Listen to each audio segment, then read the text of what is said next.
sound, smell or touch, there's something inside that we need so much.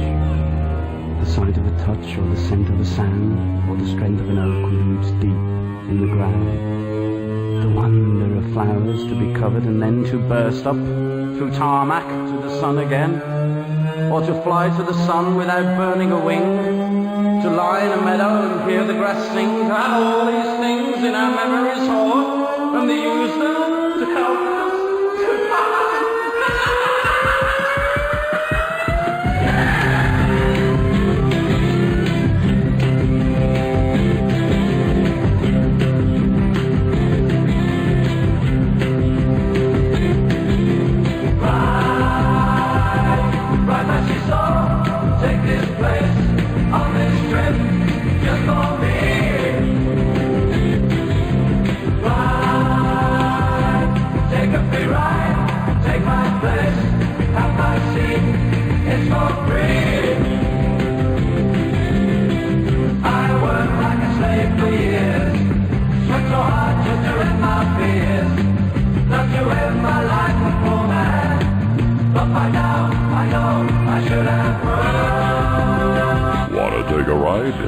from the high desert and the great American Southwest, exclusively on Sirius XM Radio.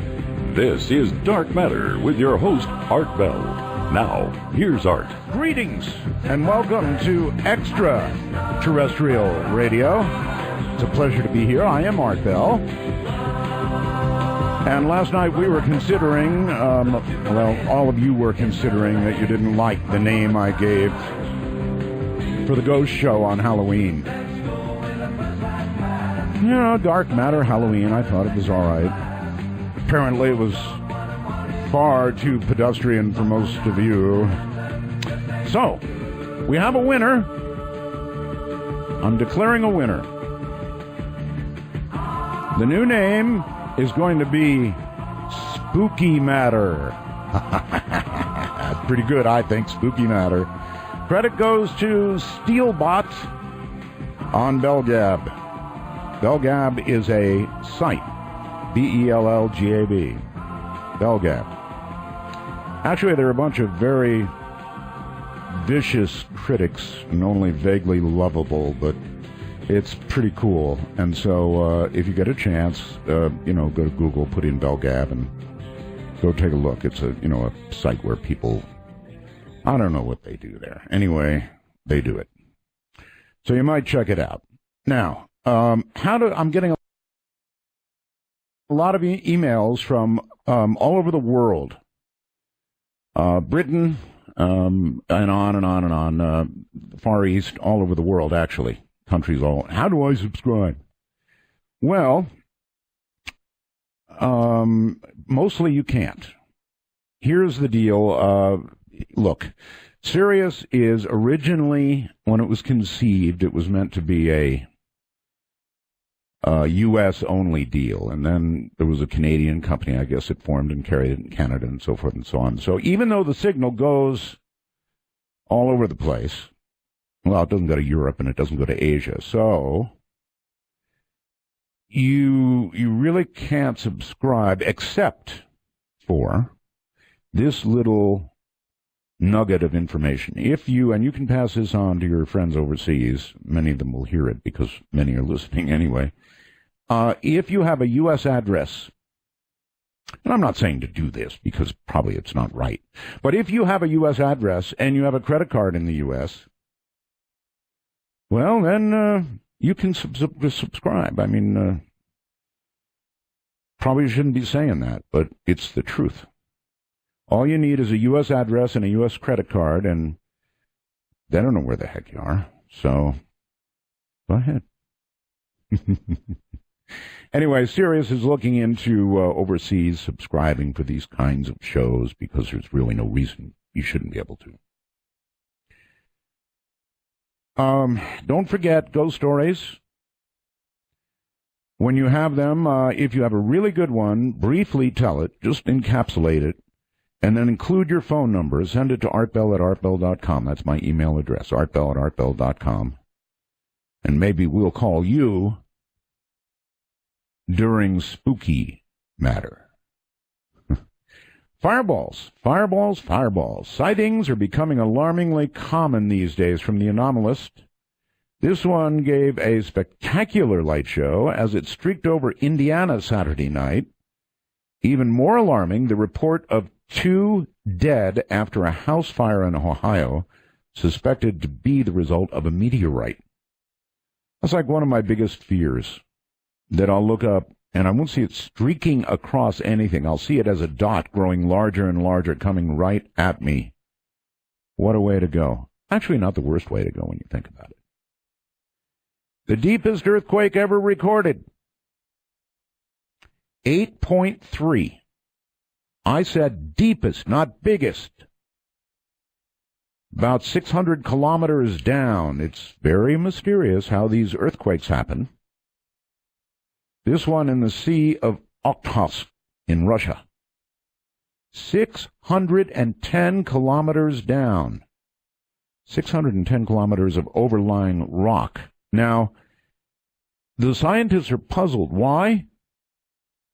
Well, because down that far there's supposed to be so much pressure that nothing could move around. And yet it is.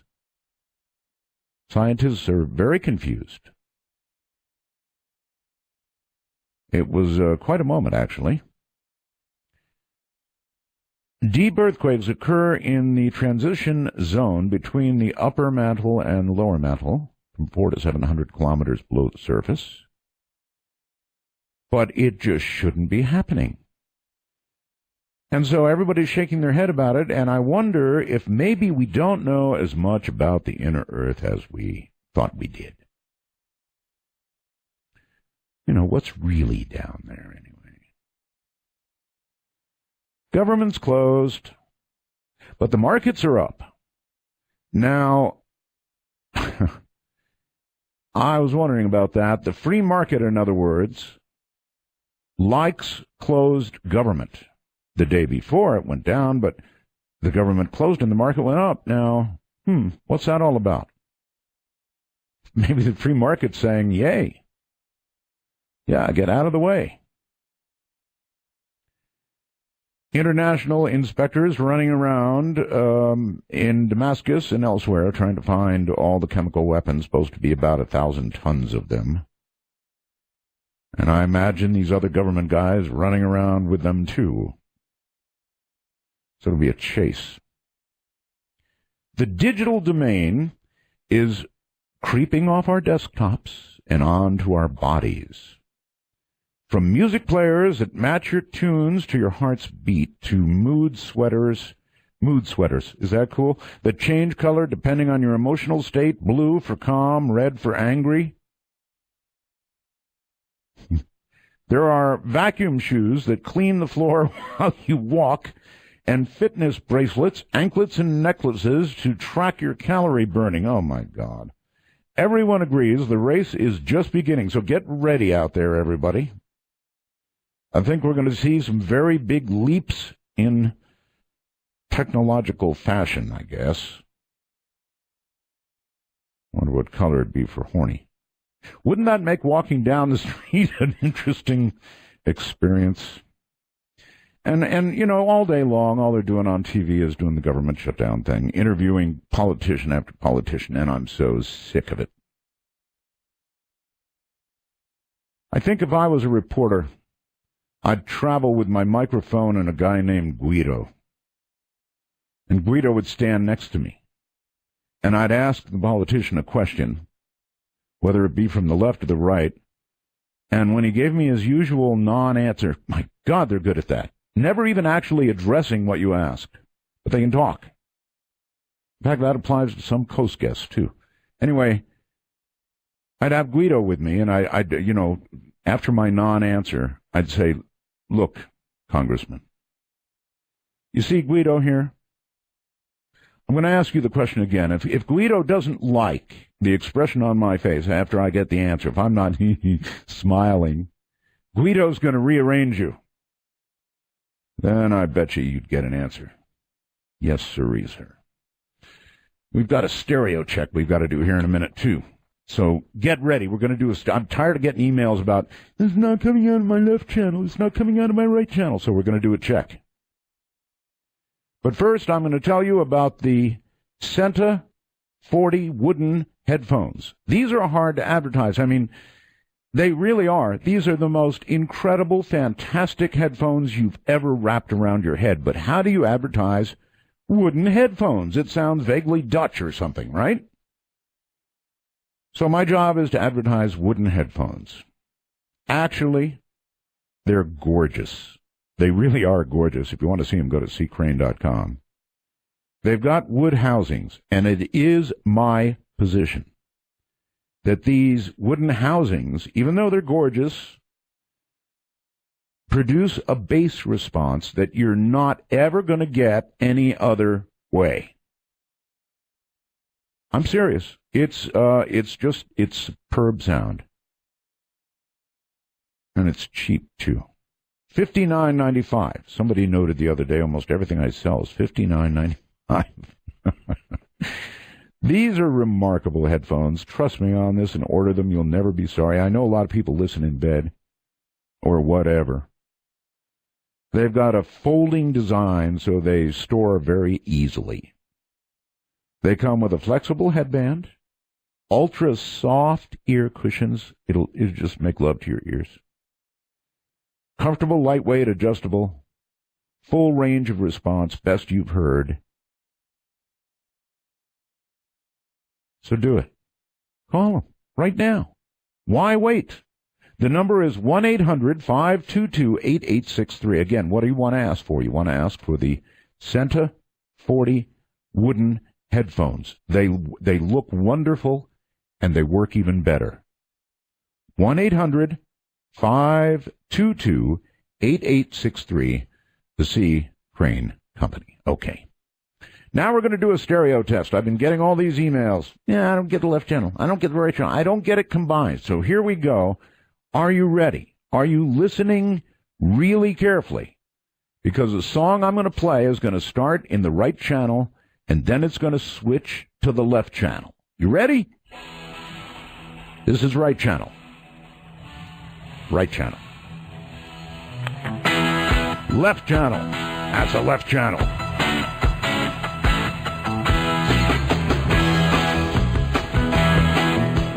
Now you're rocking in both channels.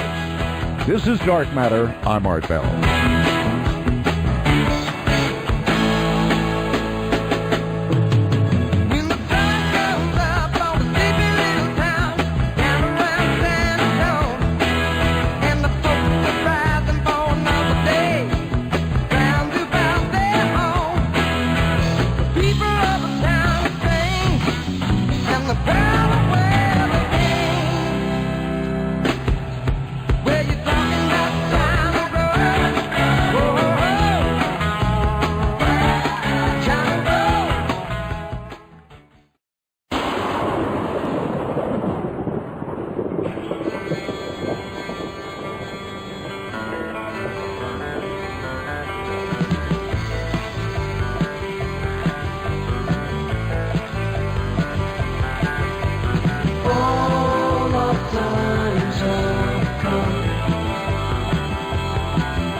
It's XM, baby, and we're very serious. To call Art Bell, please manipulate your communication device and call 1-855-REAL-UFO. That's 1-855-732-5836. That's a number, all right. I'm already getting all kinds of interesting information about Comet Ison. from all kinds of people. Jim McCanney's sending me an awful lot on ISON. McCanney is suggesting that, not all the information is being supplied by NASA about what ISON is doing. He thinks it's connected electrically to Mars. And, of course, Richard C. Hoagland, I'm sure, thinks it's connected to Mars hyperdimensionally or something. We're going to do the first hour tonight with Richard C. Hoagland, assuming that we've made the right connections. Now, we've got possibly a miscommunication in that area. Do we have Richard C. Hoagland on the line?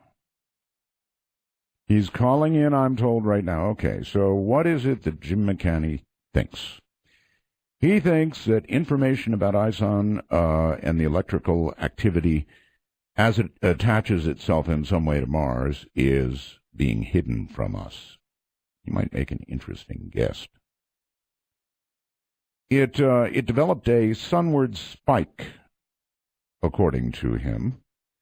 And I'm told that now we have Richard C. online. A little miscommunication there, Richard. Hello. Good evening, Art. Good evening.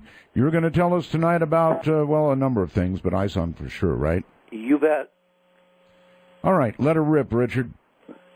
Well, we're not going to see ISON from Mars, maybe. The government shutdown has drastically affected the space agency. In fact, given that there are no appropriations for any of the government funding that is so-called discretionary, the government is divided into kind of two parts, the mandatory and then the discretionary, and the discretionary is a really small part of the whole federal budget, but the discretionary funding includes NASA.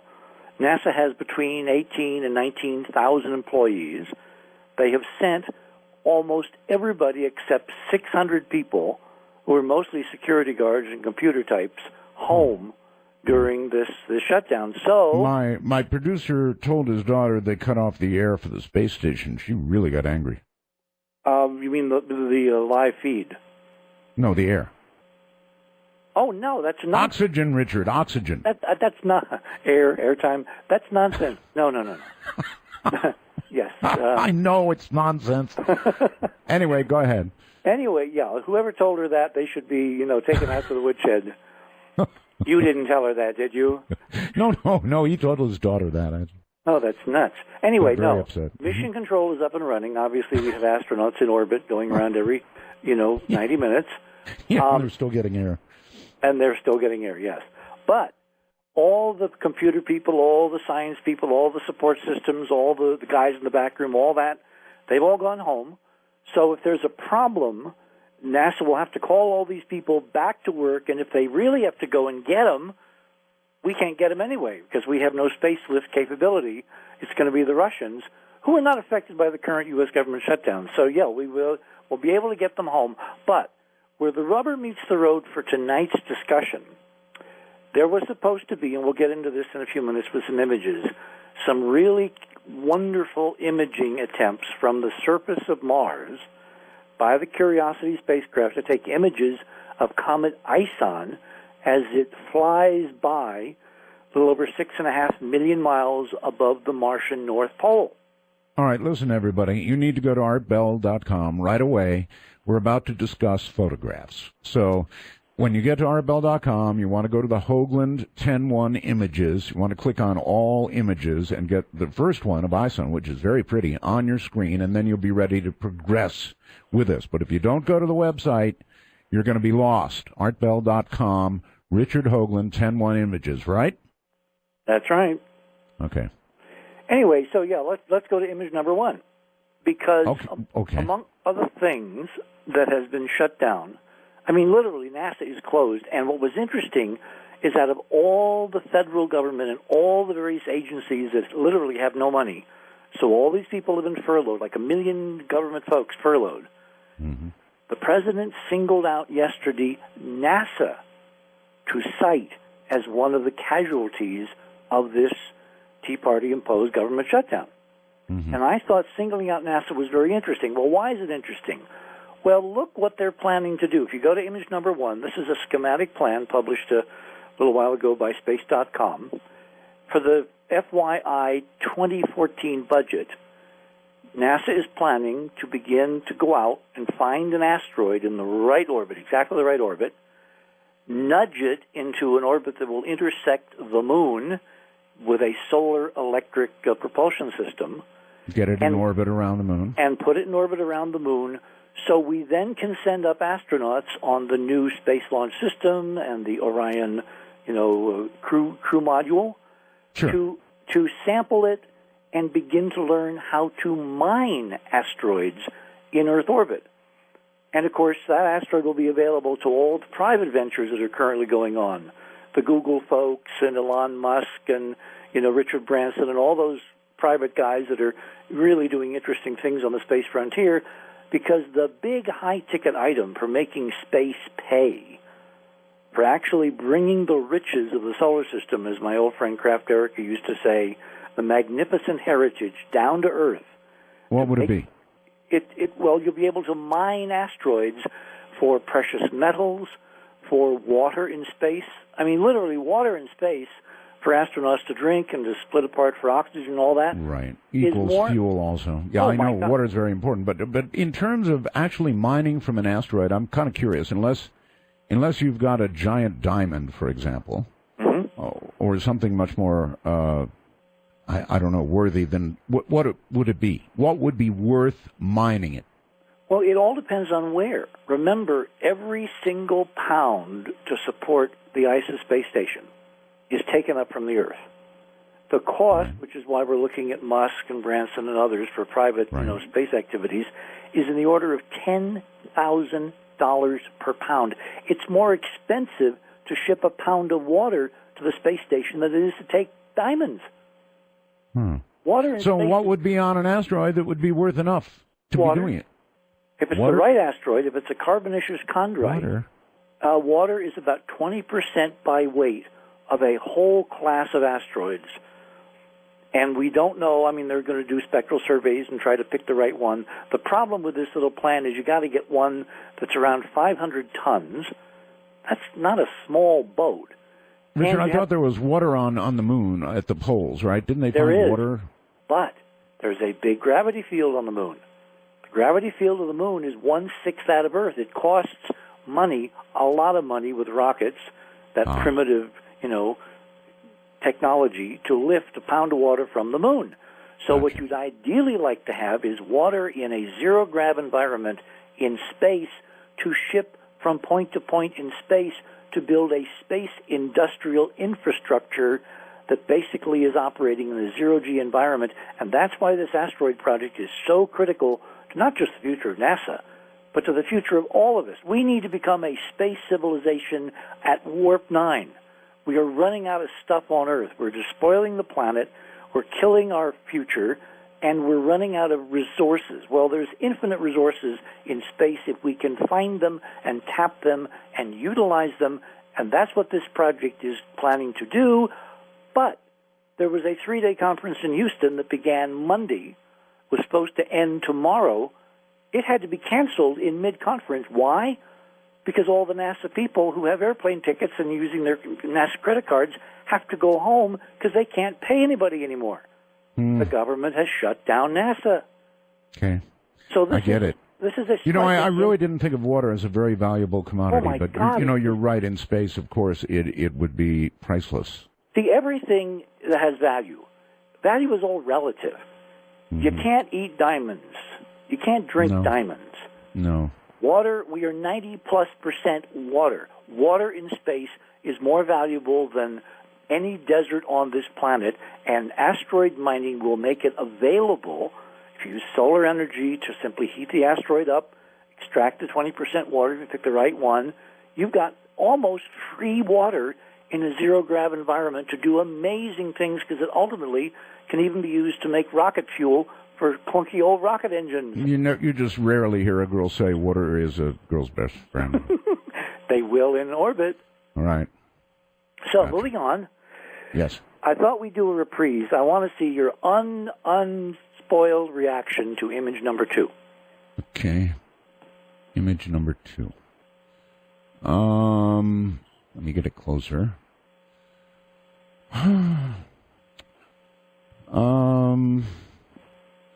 I don't know, Richard. It looks like a mangled engagement ring.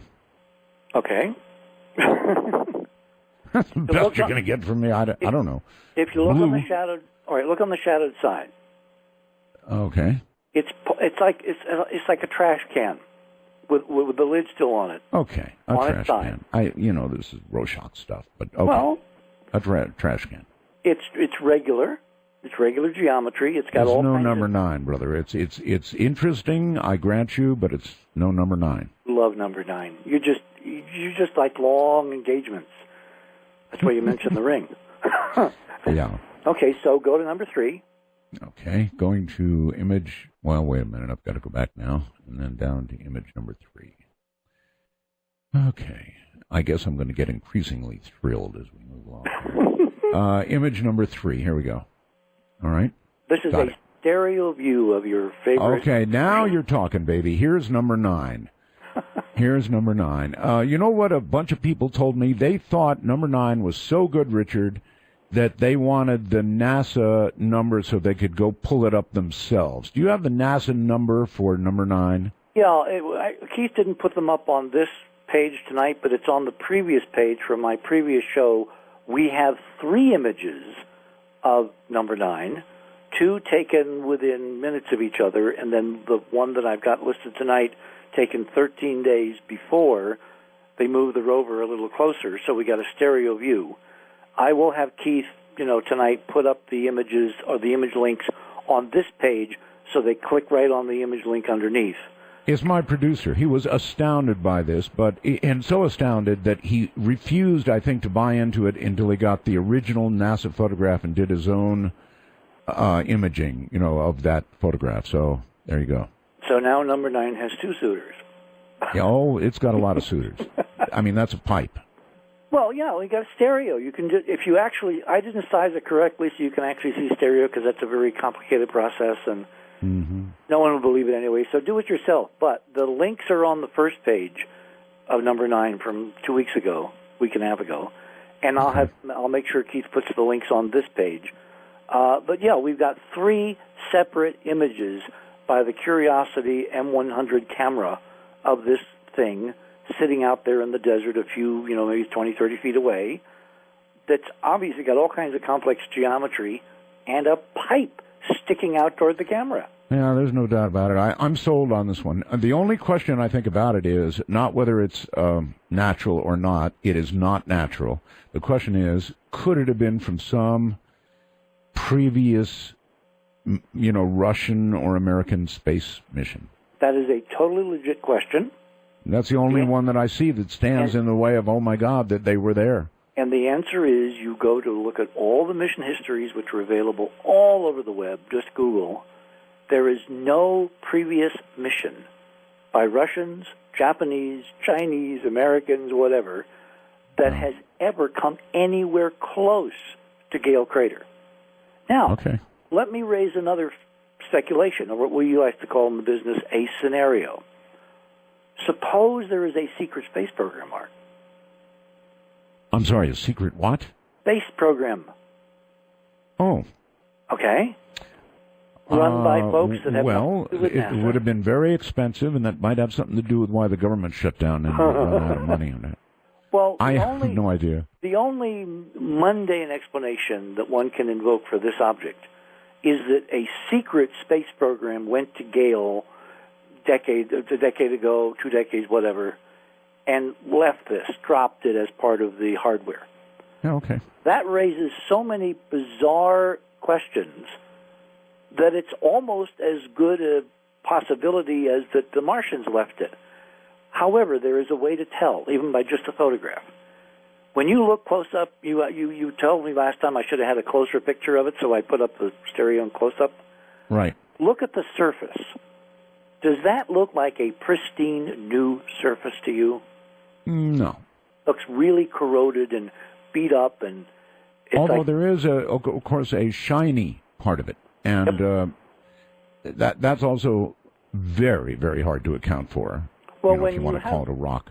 Yeah, when you have a piece of metal in the desert and it gets sandblasted by sandstorms, wind, It might look like that. It gets shiny. Oh, absolutely.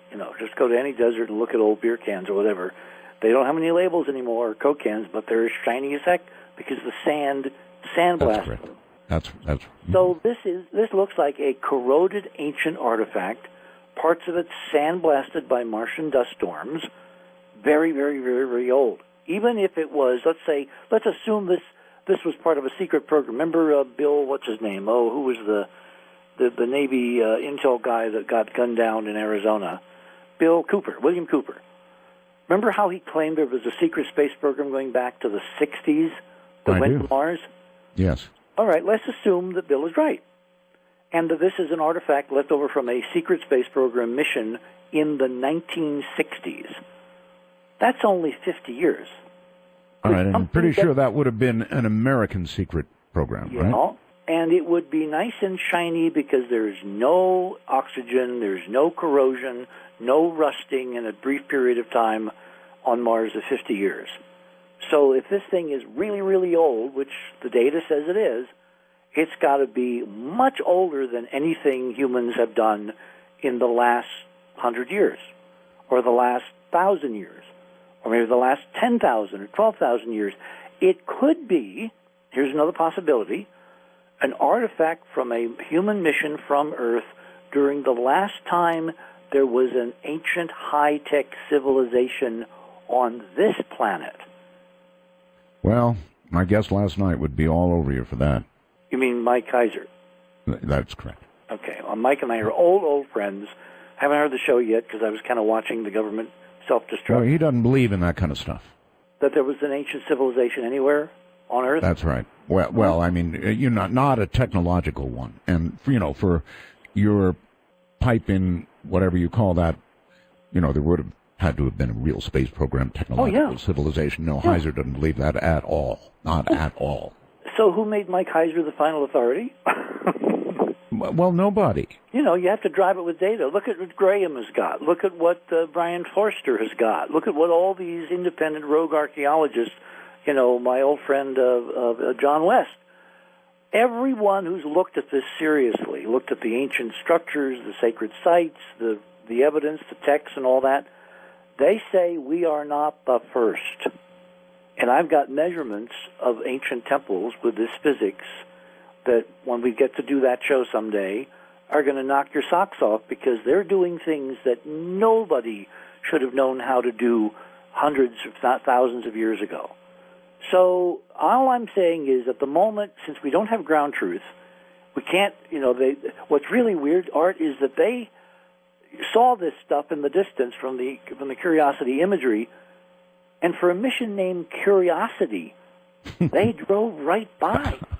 They never really even, they could have gone over and, they can the microscopic imager, they could have done the laser ping to get samples. How do I, of course, they're not working right now, but I mean, how do I get somebody from NASA on here, Richard, and say, okay, we're all looking at number 9 here, looking at the pipe sticking out of it. Please tell me what I'm looking at, sir. Let me think of the right person. What you want is an honest skeptic, which is rarer these days than a Tea Party member who likes Obamacare. But let's find an honest skeptic, a scientist, who is willing to look at data, like you tried to get Seth Shostak the other night to go and look at number 9. Well, I wonder if he even did after the show. I kind of doubt it. He wouldn't want to see anything that would ruin his personal paradigm. Why? Well, because it would ruin his personal paradigm. He's got a job listening and looking for aliens. Yeah, I know, but if they're already here, or in this case on Mars, then his job is in jeopardy, Richard. End of conversation. Well, no, wait. Hang on. What he said, from what I heard him say, was, if you could prove to me, meaning data, that someone was here, I would change jobs, meaning listening with a radio, clunky, archaic, primitive radio, and I would look at a way to interact with them in modern 21st century modalities. He said that right on your show.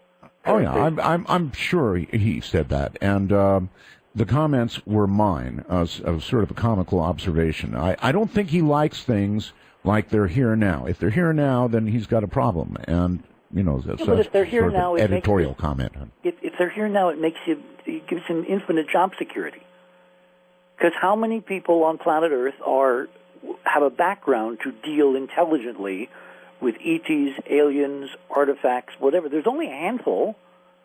Well, if they're here now, he's got to reorient all those satellite dishes. Well, yeah, or maybe use my Accutron, because when we get to the Accutron show, I'm going to show you data we've gotten which looks incredibly like intelligent messages modulating the Accutron output.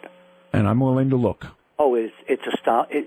Believe me, it's better than number 9. All right, we need motion here. Next picture. Let's go to 4.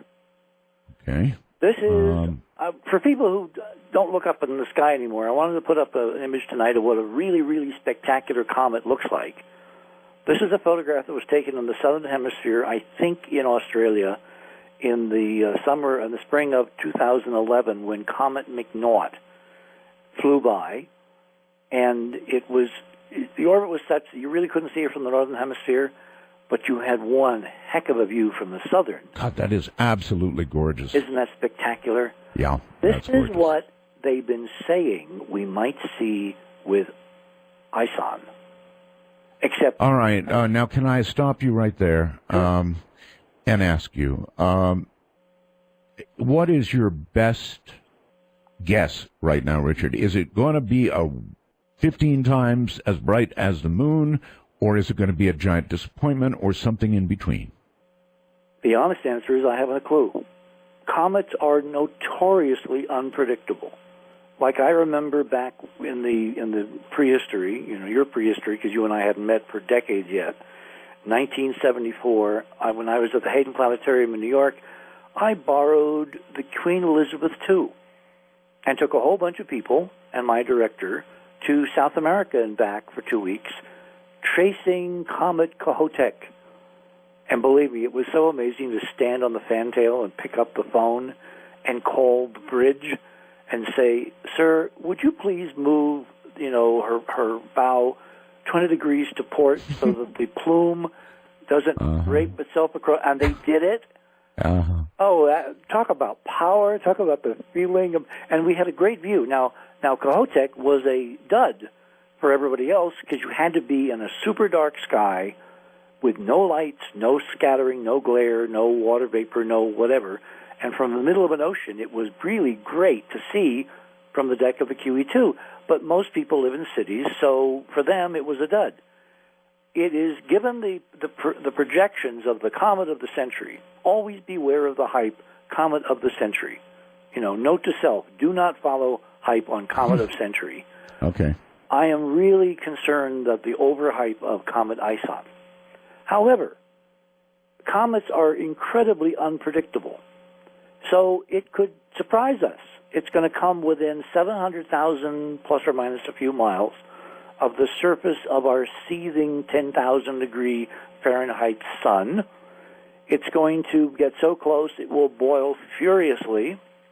As it gets close inside the orbit of Venus in the next few weeks and reaches naked eye visibility sometime toward the end of October, beginning of November, it could surprise everybody and have a sudden spurt. Comet Ikea-Seki in 1965 did that, where I was out chasing it with a light aircraft. Attention, if that happens, we will be your Sirius XM channel for Comet ISON. Now, you know what other famous broadcasters said that a few weeks ago, right? Yeah, I do. Which was? It was on NBC. Yeah, Brian Williams. Yeah, Brian. Which tells me, and remember, I have a conspiracy side to this investigation. Naturally. So I'm looking for the subtle political backstory to when things are so hyped and you wonder, why are they hyping just another little Bergie bit sailing through the inner solar system? When Brian Williams on NBC a few nights ago said, "We're going to be your NBC Comet ISON network," right? They have never done that. I've worked for three networks actually, NBC, CBS, and CNN. I have never lived at a time when a television network, advertised it was going to be the place to come for news and views of a celestial event.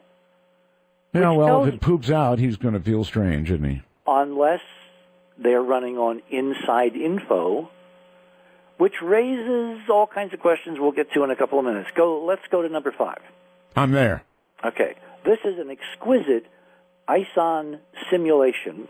Company name is right on the page, and then you click on the link below the image, below the thumbnail, and that will take you to this really cool 3-dimensional simulation where you can run the solar system forward and back. You can look at this thing from any angle. You can zoom in. You can rotate around.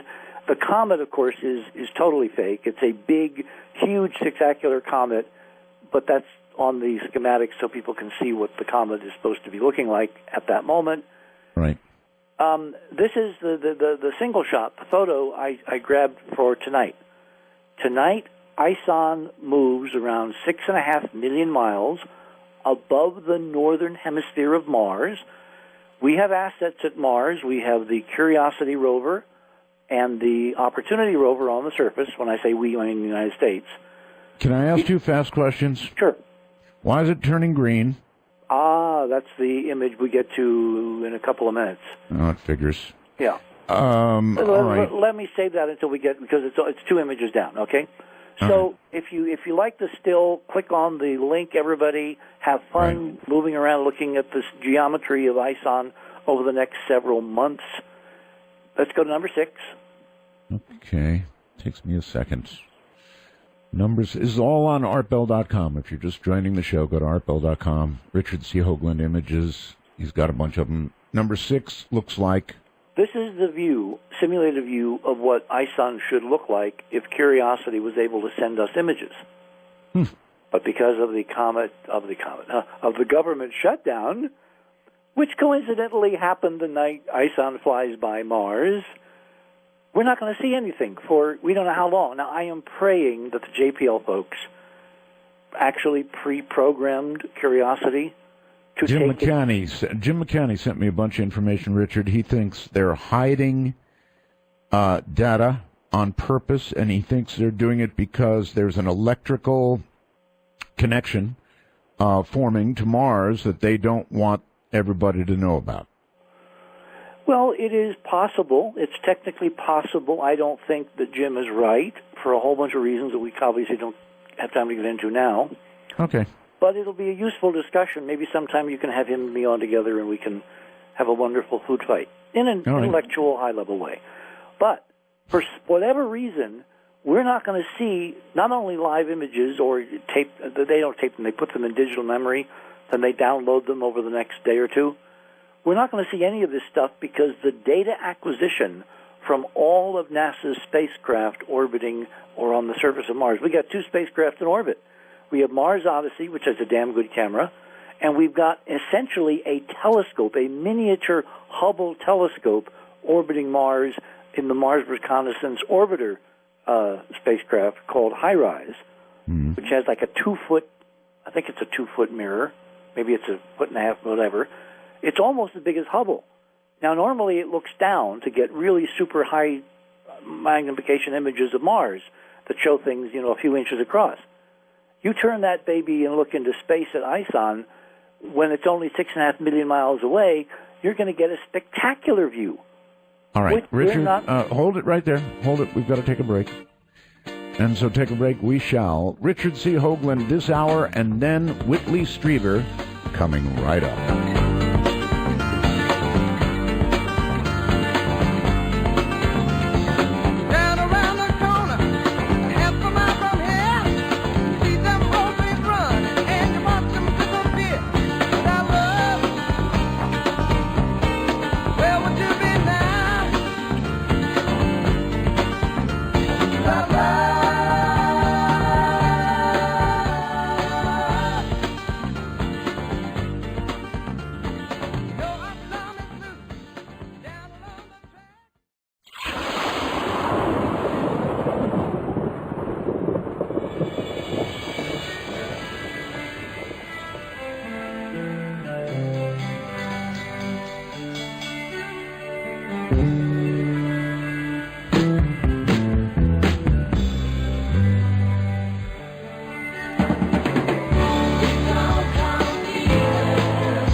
851. This is Dark Matter with Art Bell.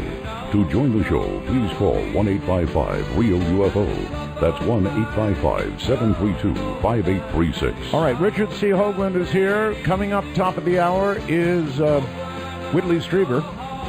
So let's get directly back to Richard and say, Richard, I'm already on the next photograph. These series of photographs on artbell.com. It's the green.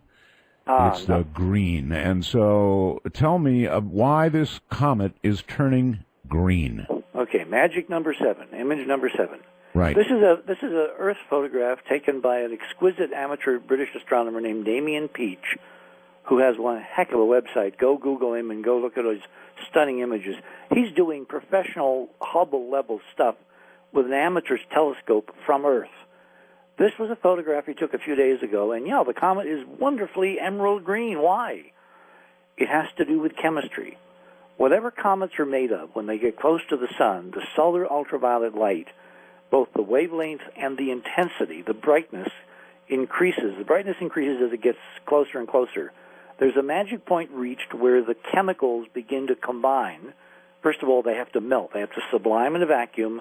Then they combine in weird ways, and then they stream off into the background. And the green comes from a gas called cyanogen, which is a mixture of carbon and hydrogen, and it's related to cyanide. It's deadly. When we passed through the tail of Halley's Comet back in 1910, there were folks selling comet pills.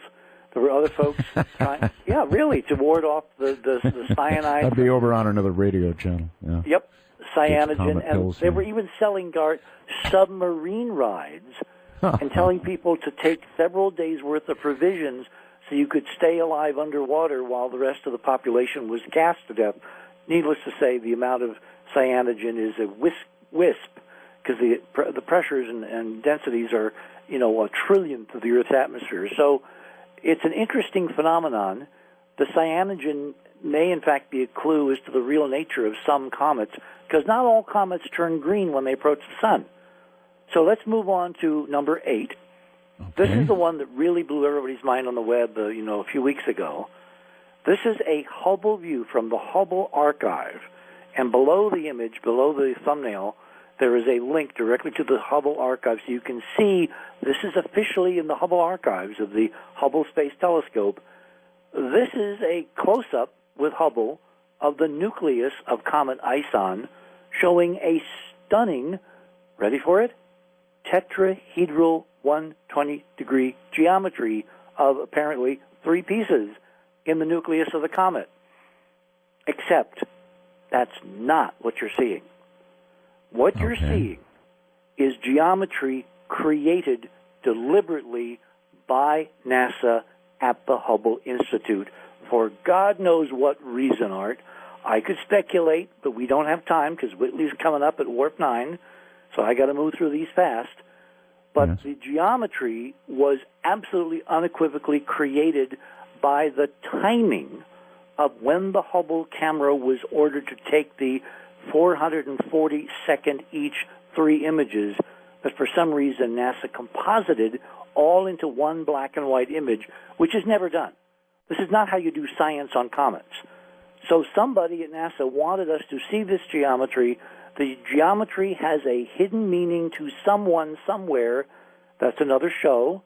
But it's real, and that's what tells me that May and Brian Williams may have gotten a heads up that something is going to be really interesting about Ison, so keep watching. Let's move on to number 9. All right, number 9. Number 9 is a close-up of Comet Hartley 2, taken by a NASA spacecraft that was repurposed from colliding with a comet Temple a few years ago. The comet spacecraft was renamed Epoxy, having nothing to do with the glue. No.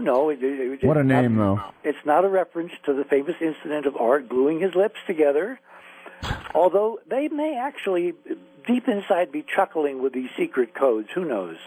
You know what I've got, Richard? I've got an email from somebody telling me they saw a Hoagland dartboard at NASA. Really? Did they take a picture? No.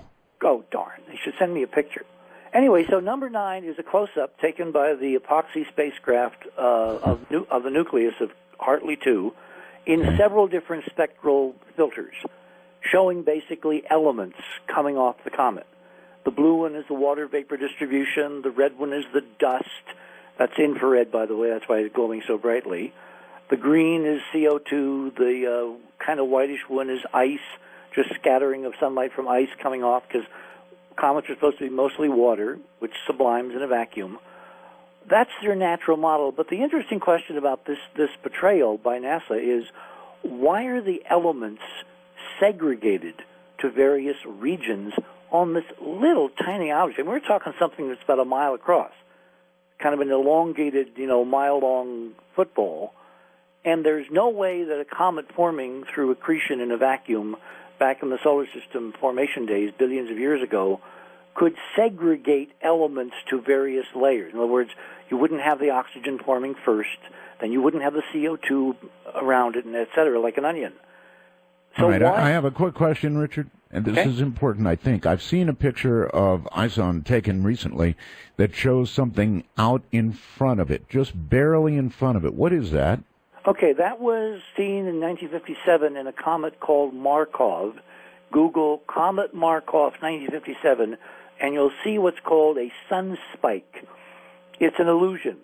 It's Sunspike, a yeah. thin plane Okay. of dust seen at a key angle that appears to be ahead of the comet, but it's actually a visual projection effect. Okay, Because illusion. the dust is, it's kind of, remember the McNaught image, several images up, showing those Yes. beautiful striations?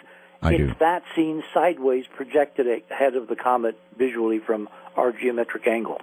Okay, we've got to wrap up. Number 10. Go to number 10.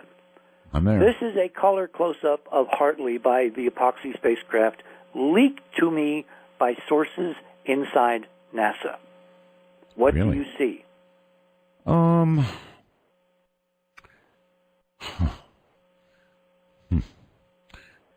I don't know, Richard. It looks honeycombed to me is the word I would use. That's a perfect term. A comet should not be regularly honeycombed. All right. My model is some comets, not all of them, maybe not even the majority, but some of them could be ancient, derelict spacecraft from the ancient epoch of the solar system, when my Type II civilization lived and enjoyed occupation of the planets, the places between the planets, built artificial worlds. Remember, this thing is about a mile long. And what we're seeing in Hartley is the outgassing in those various elemental colors because of the outgassing into a vacuum through holes in the former hull of the gases that would be used to keep a biosphere and people and trees and all kinds of other stuff alive in a little artificial world measuring about a mile across. That's a giant leap, Richard. That's why we need 3 more hours. Well, we don't have them. But Remember, I thank you for what you gave us. If you've got one artificial ancient object on Mars, everything you assume about the history of the solar system is wrong. Everything. And must be questioned.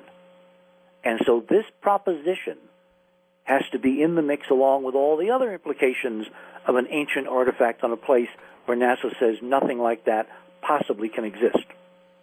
All right. Well, you've done it, my friend. Thank you very much. I appreciate the hour. It was a packed hour, but it was a good hour. Thank you, Richard. Thank you. Say hi to Whitley. I will indeed. All right. Now, watch this transition. Whitley Strieber is the author of Communion. It's all about communion. I'm sure you've read it. So many of you had to have read it.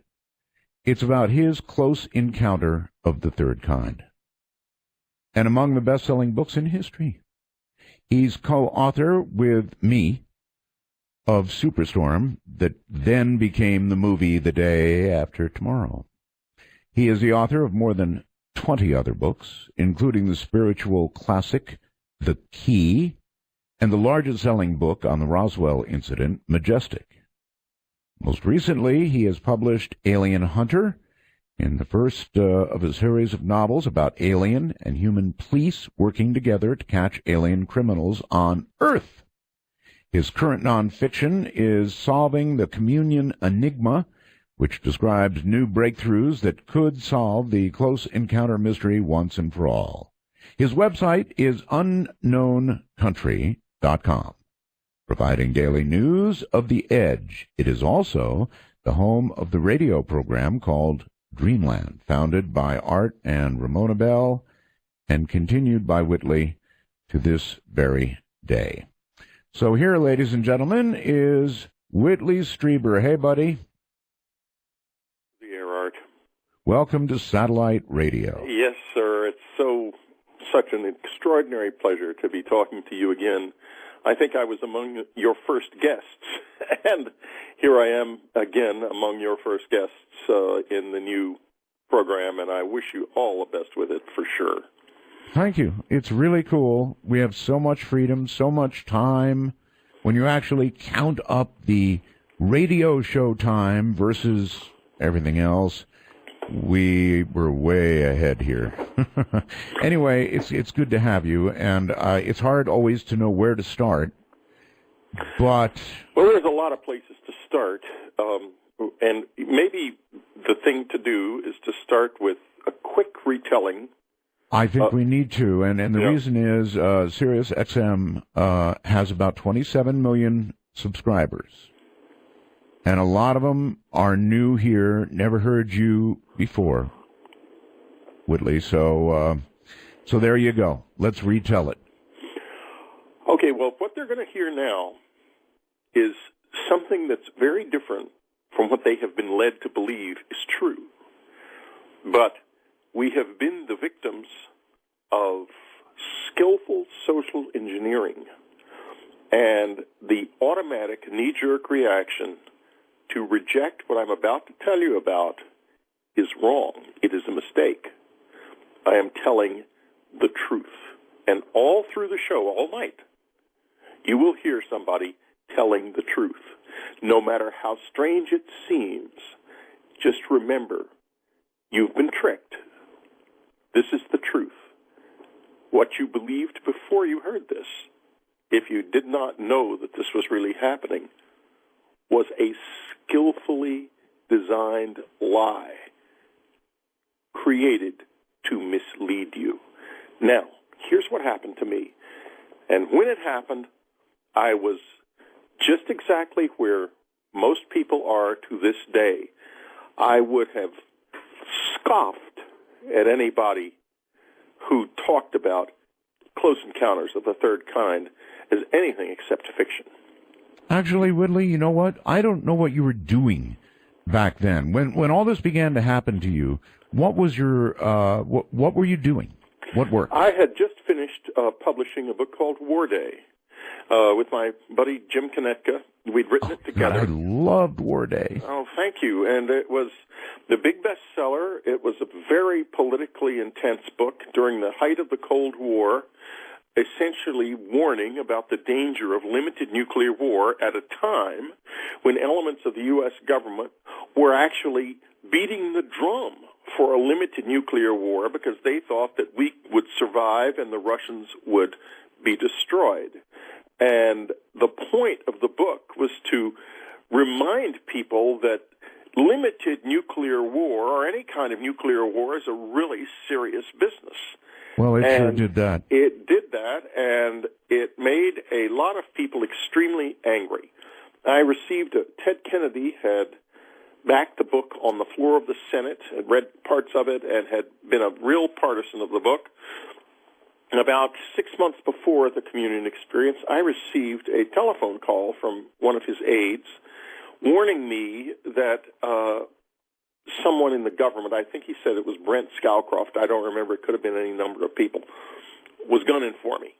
Meaning, I thought, one of those political tax audits, which I would receive shortly thereafter, but in any case, where basically the IRS is told by the politicians, screw around with this individual for a while. And You know, that's all the presidents say. Oh, we would never do that. They all do it. I'm not a political partisan here at all. I'm not saying the Democrats don't do it. They do it. I'm not saying the Republicans don't do it. They do it. And in any case, so that's what I was doing. I was heavily involved in that kind of thing. I hadn't thought about UFOs since I was a kid. Where I had eaten and lived and breathed that stuff for a while during the mid-'50s. One of the boys up the street's father was involved in what was then a famous UFO incident in Texas. He saw a UFO in a field. His car stopped, and the whole 9 yards happened to him. And we were just terribly excited about all of this, of course. And this UFO was seen all over South Texas on that night, and it was a famous case. And so I had known about it. But by the time I was in high school, girls and school and getting a car and getting work and learning to drive, and all of that stuff had completely replaced the fantasies of boyhood. Let me put it that way. And by the time I was in early middle-aged, raising my own child, working as a writer, very involved in politics and writing and all kinds of stuff at the time, this was not in my universe at all whatsoever. Okay. All right. Okay. So it began when and how? Well, in the middle of the night of December the 26th, 1985, let me go back to that time. It was a lovely night in upstate New York, about 90 miles north of New York City, not too far from Woodstock. Beautiful, wooded, hilly area. Beautiful evening. The sun set early, of course, dead of winter. The snow was falling softly. It was just, we took a little walk out on the road. The breeze was, cold winter breeze was whistling in the pines. It was just gorgeous. Mm-hmm. Then we went to bed. At some point during the night, I became aware of noises. It was, in fact, quite noisy. And I was confused. Because, you know, here I am in a cabin in the woods in the middle of nowhere. There's 15 miles of just straight woods outside my side door. Noisy in what way? Like people talking and clangs and grunting and thuds and all kinds of things. It was just noisy. Okay. And so I opened my eyes, and I did not know where I was. I did not understand this. I saw what I first thought was some kind of a tent. Then a moment later, I had a memory of sitting in the woods in the snow with these strange people and going up in an elevator where there was no elevator, something I remembered in a little bit more context when I was later hypnotized by a psychiatrist about this, which I'll get to in a little while. Okay. Anyway, here I am in this situation, and I'm trying to make the bed reappear around me because that's where I'm supposed to be, and I'm assuming it's a nightmare, a dream or something. It's not real. It can't be. Then I see this thing.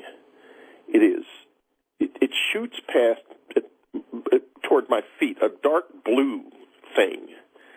Then a few moments later, I see what looks like a gigantic insect darting its face at me. And did I get scared? Well, no, I was completely calm. I was no problem whatsoever. I'm lying. I got terrified. Yeah, I would be too. Unbelievable. The terror was, the book Communion, my wife Ann and I, we thought we would call it body terror first because it was about a kind of fear that I had never known was possible before. It was unbelievably intense. Was it paralyzed? Would you say it was paralyzing, or? I would have been going like beat 60 if I'd been able to move, but I could not do that. Well, that sounds paralyzing. I absolutely could not do that. And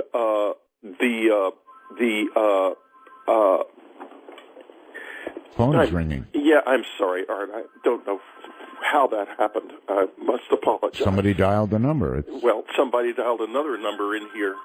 I had thought I had turned that line off, and I'm very sorry. Anyway, all right. Here I am in this situation. You said it looked like an insect. It looked like a big insect. It looked like I saw eyes, like a big bug eyes, big shiny bug eyes. I didn't see anything else initially. Now what begins to happen is a couple of things. First, I begin to hear this voice saying, "What can we do to help you stop screaming?"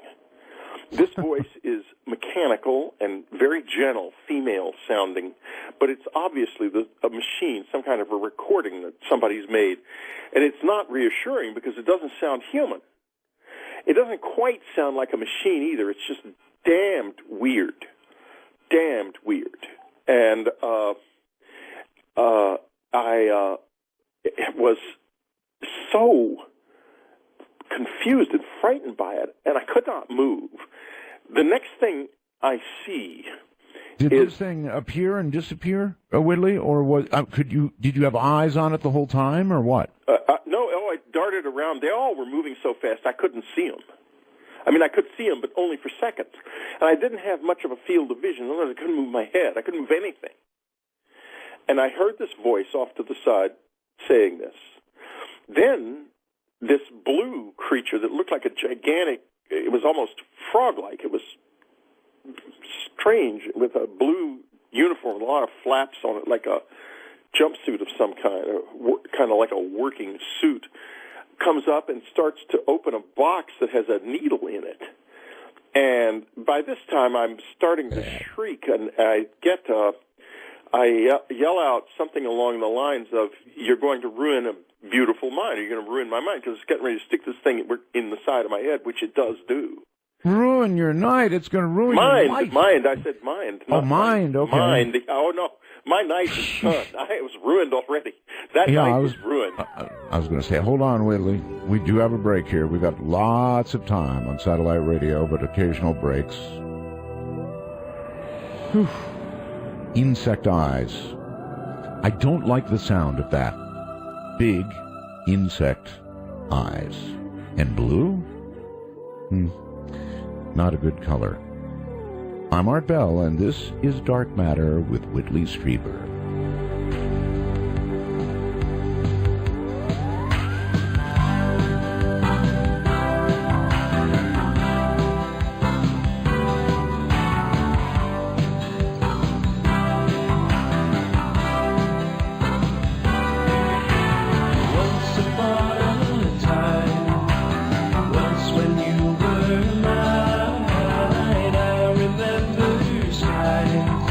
Reflected in your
space, the new frontier for Art Bell's Dark Matter. To call the show, please dial 1-855-REAL-UFO. That's 1-855-732-5836. You know, the music kind of sets it for me.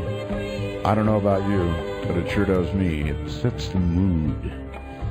And I'm in the mood, all right? So we've got this insect-like creature, bluish, above Whitley, who's in bed, terrified, with a needle headed toward his head, I guess, and that's kind of where we left it. Whitley, I don't know how you tell this story without breaking down. Honestly, I don't. But well, I've told the story a lot of times, Art. Yep. I mean, quite a lot of times. I've gone far beyond this story. I mean, there's much, much more. This is just the core story that we're retelling here for the listeners who have never heard it before, which you apparently have some of. So sure. Let us continue. Here we are. Here I am. I am in this, what I thought at this point was a tent, and because it had sort of gray walls, it was kind of circular and quite small. How did you get there? I mean, suddenly you're I have no idea. I had a vague memory the next morning of being carried by somebody, by people. It had not yet occurred to me that anything, I mean, the next morning, but let me go, before we go into that, let me go back to where we were, because the next thing that happened was extraordinary and terrible. I have subsequently learned a lot about what it was that happened, but what I initially felt was that something was pushed into me anally, which has become a famous joke. The joke about the rectal probe that the South Park, I believe, not either South. One of those. So that's where it came from. That's where it came from. Yeah, exactly. However, I would like to mention to the listeners, just in passing, those who were snickering happily at this story, that it took me more than 20 years to even tell my wife what the doctor had told me about 5 or 6 days afterwards when I had gone to him. He told me, Whitley, he said, you have been raped. Those were his words.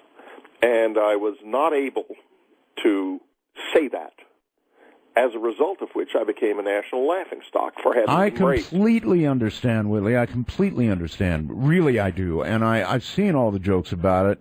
I've seen what Cartman said, all the rest of it. But you know what? That's what it is rape. And there's nothing funny about that. You didn't react to it as something funny when we first talked about this on the radio, which was very refreshing, because I had gone on television show and radio program again and again and again for 2 or 3 years, and every time I went on, I was laughed at for being raped. Yeah. And I was not in a good state psychologically by that time. I wanted to do the same to some of the morons who had done this to me, who had been laughing at me. And as I recall, the gentleman who writes South Park actually did an interview in which they bragged about having used me as a role model, but not in such a way that I could sue them. They had been given legal advice. Sure. And I thought that was just extraordinarily cruel. Well, plus you're a public person, you know. Yeah, well, exactly. You once you're a public person in the U.S., forget it as far as that kind of thing is concerned. You're gonna changes. You're going to get the sky's the limit, and anything goes. So, well, actually, not quite everything, as I was able to prove, but well, that's right. Pretty much anything goes. You're an exception, and then but not exactly, because you see, in your case, it's a different story. I mean, there are some people involved in it who weren't public people, and so on and so forth. But anyway, here's the next thing I remembered clearly was the next morning, and there's a lot took more of this. The next morning, I wake up, and I thought there was something had gone on, and I said to my wife, did you notice anything unusual during the night? She said, no, it was quiet. And so I figured, well, maybe it was a nightmare. But I had feeling or sort of sense of there having been some kind of ruckus. And I was very uneasy during the day. I was not in pain yet. That would happen. I was working on something, a story or something, and that would later become important. But in any case, so the next day, your memories were foggy of what happened. They were foggy. I mean, something had gone wrong. I was very clear on that, but I couldn't figure out what it could have been because, Ann had been sleeping right beside me, and there was absolutely nothing wrong. And there was nothing wrong in the house. My child was fine. No one had broken in. And toward the evening, I became frightened. I became terribly frightened, and I'd been basically frightened all fall. In October, I had bought an alarm system from Radio Shack and installed it. I had become obsessed. I had bought guns. I was marching around the house at night with a shotgun in my hands. I'm in the middle of the woods where, no crime had been committed since the Indians had been there. No, I'd have a gun too. I'd have a gun too. Do you have a memory? Do you have a memory of when that needle went into your head? Oh yeah, I have vivid memories of all of it. But the first thing that happened was not that day, but the day after. First that night, as the night fell, I got very frightened, and I decided that an owl had come into the house. And Ann's sitting right beside me right now. She probably remembers this very well. She's nodding. I said, I think maybe an owl got in during the night, and she said, how could an owl get in? And I realized that was true. I mean, we didn't even have a chimney. We had a wood stove, but, an owl's not going to come down the chimney of a wood stove that's lit, and their windows were all shut, so no owl. The night came, and it was terrible. I could not sleep. Finally, I got to sleep. And the next day, I'm sitting there working, and I began to hurt. My rectum starts to hurt. My head starts to hurt. And they're hurting a lot, and I'm aware of the fact at this point I have been in some way assaulted. Right. I just can't remember it clearly. So I go to the doctor a couple days later, and he goes through this. He examines me. He says, well, this little thing on your head is probably a spider bite, so it looks like to me. And then he looks at me and examines me and says, well, you do know that you've been raped. And I thought, holy God, how can this be? And then I immediately, that evening, driving back up to the country house from the doctor's office in New York, I began to remember that I had been in the woods with a group of people. And I remembered one of them in particular was an old friend. And I don't know if I put this in Communion or not. It's in the new book, Solving the Communion Enigma, because I got it figured out later. And I remembered him in the woods. So when I got home, I went and looked around in the woods trying to figure out. It was very snowy. I figured out some indication of where I had been or seen him or what. No success. And I began to think, we were college friends. He joined the Central Intelligence Agency. I had heard from him off and on over the years, but not much. And I thought to myself, my God, wait a minute. The Kennedy guy says to me, they're gunning for me. Now this happens. Did somebody come in here and drug me? Is that what happened? And if so, this son of a bitch knows about it. So this was at this point, I'm also, I start trying to get a hold of him. Because I had his phone number in his home, and can't get it disconnected. And I forgot figures, a bastard. And I'm running after him. It's a crime. And at this point, I'd also, going down another path, my brother had given me a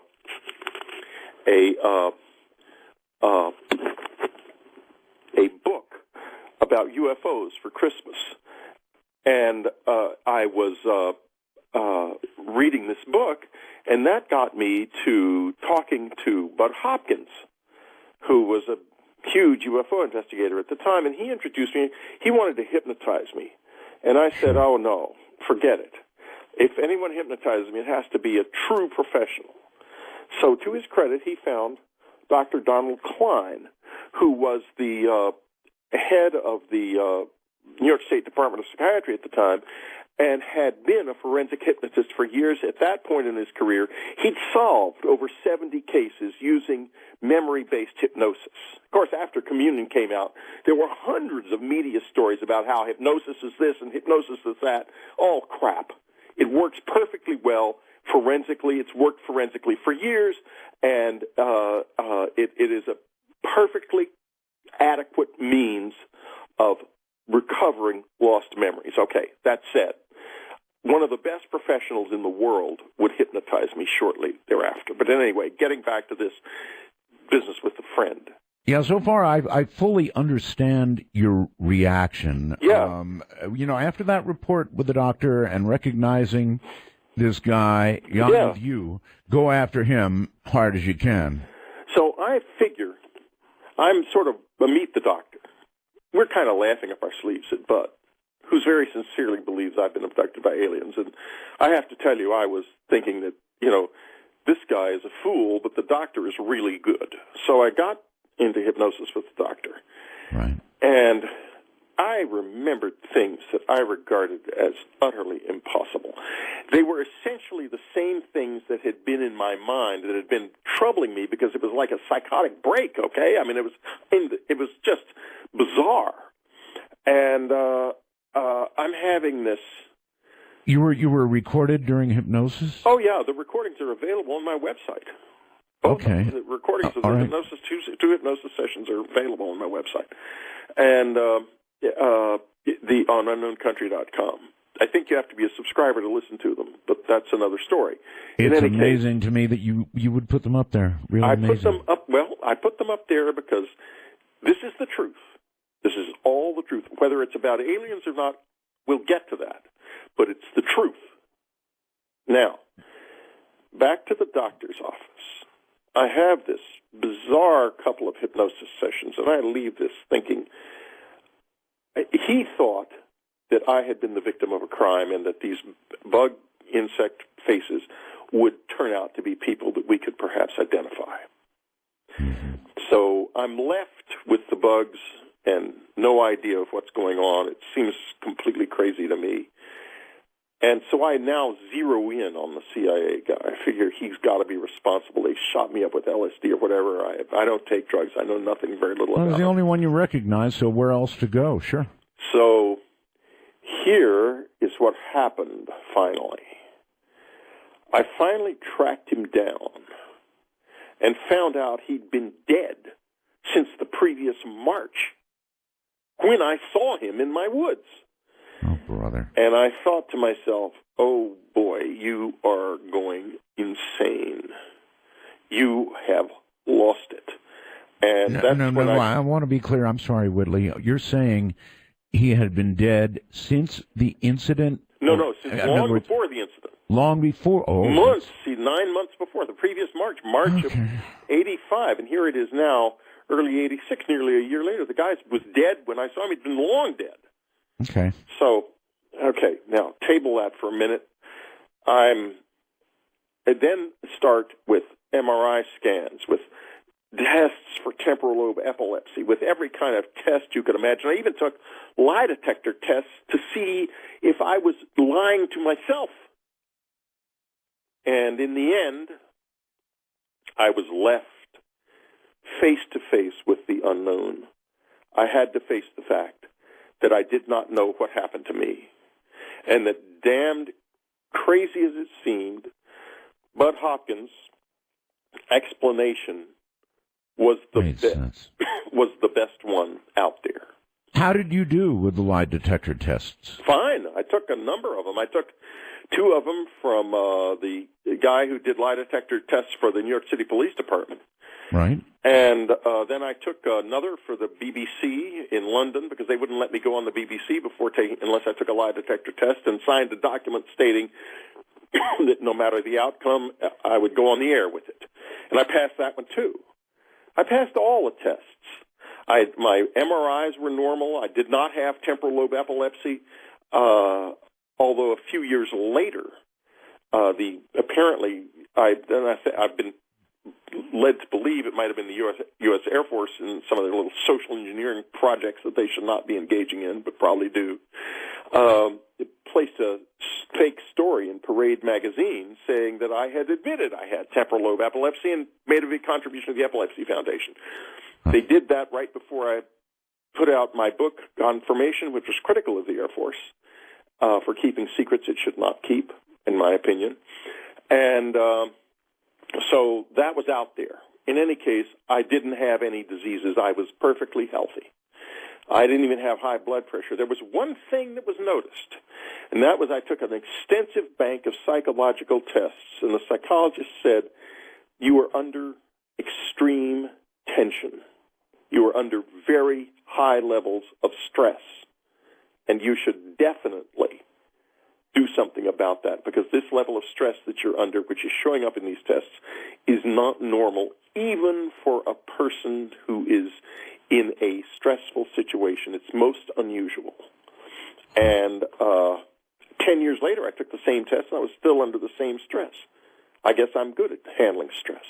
In any case, so at this point, I became very compulsive about this thing. I started going out into the woods at night from the house with my wife terrified of what might happen to me, and neither one of us understanding what was going on, very frightened for our child. But I couldn't stop. I couldn't stop going to the country house. I couldn't stop going in the woods. She would not let me go up alone. And eventually, along about March or April, these little creatures started to come back. And they started... You know, you said you became compulsive about it and went into the woods. I mean, isn't that, I don't know, almost inviting it? It was, absolutely inviting it. That was my intention. Because I figured this. Whatever happened was one of the most extraordinary and unusual things that's ever happened to anybody. And I'm not going to run away from it, for God's sake. I'm a writer. I'm going to write about it. I'm going to go out in those woods, and I'm going to get this thing figured out. I'm going to nail it down. What was Anne, your wife, saying to you in this period? I mean, she had to be worried at all kinds of levels about you. So how did she feel? Well, we had initially, when I thought I was going insane, I tried to get her to divorce me, and we had fights. Anne is an incredibly courageous person. Anne is she fought for her marriage, she fought for my sanity, and when she realized what was really going on, she fought and has continued to fight to this day on behalf of this truth. And when we started to get mail after communion came out, back in the letter days when there were still letters, and people weren't just dashing off emails all the time, there were real letters, physical letters. We got them by the bagful, by the thousands, by the tens of thousands, finally by the hundreds of thousands over a period of 20 years. Again and again and again, people telling their stories from all over the world. And Anne is a speed reader. She's very brilliant. She read these letters. She read them all. She created a chart, which she kept on the wall in her office. And on that chart, eventually there appeared the phrase, which has gotten me in a lot of trouble with the UFO community. They want this to be aliens and silvered flying saucers from another planet who are coming and sampling our DNA and whatever else they're doing. She said, and I'm quoting her, "This has something to do with what we call death." And here's why she said that. I am not the only person to see a dead friend in connection with this experience. That's commonplace. You'll never hear that from the UFO investigators, but it's commonplace. It's ordinary. It is in letter after letter after letter. And when we began to have groups of people up at our cabin and had group experiences, very complex experiences with these visitors, they showed up. They bought into this, effort I was making. They came. They were there off and on for 11 years, Art. 11 years. Okay, it has something to do with death, Whitley. That's really interesting. And okay, have you come to understand what it has to do with death? Well, let me tell you a story, because that's how I live and how I communicate in stories, as you know. Sure. Okay. I am sitting in my office one day. Phone rings. It's my agents, William Morris Agency in New York. They say there is a man desperately trying to get a hold of you, Mr. Strieber. And I thought to myself, he said he's a member of the public, and I thought, I'm pretty well hidden. If this guy has found my literary agency, he's trying real hard, and there must be. He says it's terribly important, and he's desperate. Right. So I call him. He tells me this story. He and his wife are in their in their living room. Their old dog is asleep on the hearth. It's night, 10 o'clock or so at night. Suddenly the dog becomes very agitated. And the dog needs to go out again the second time. Very unusual for this dog. The wife takes the dog out. As she's opening the front door, she sees a fireball race off across the sky and disappear beyond the pine trees around their house. She turns back to her husband and says, I just saw a plane going down in flames. You're going to get a call, because he's with the FAA. Right. At that moment, their little 7-year-old boy comes running downstairs saying, Mommy, Daddy, little blue men. Note this, little blue men. Familiar? Yeah, I had seen them. Oh, yes. Little blue men, same guys, came into my room, and they had Bobby, his older brother, with them. And he said to tell you he's all right. This is why this desperate father had made this call. The boy, the older boy, the teenager, had died in an auto accident the week before. He wanted to know, and he asked me, can you tell me if anyone else has ever had an experience remotely like this? Do I have any reason to believe this? And I said to him, I have. And many others have. It's ordinary.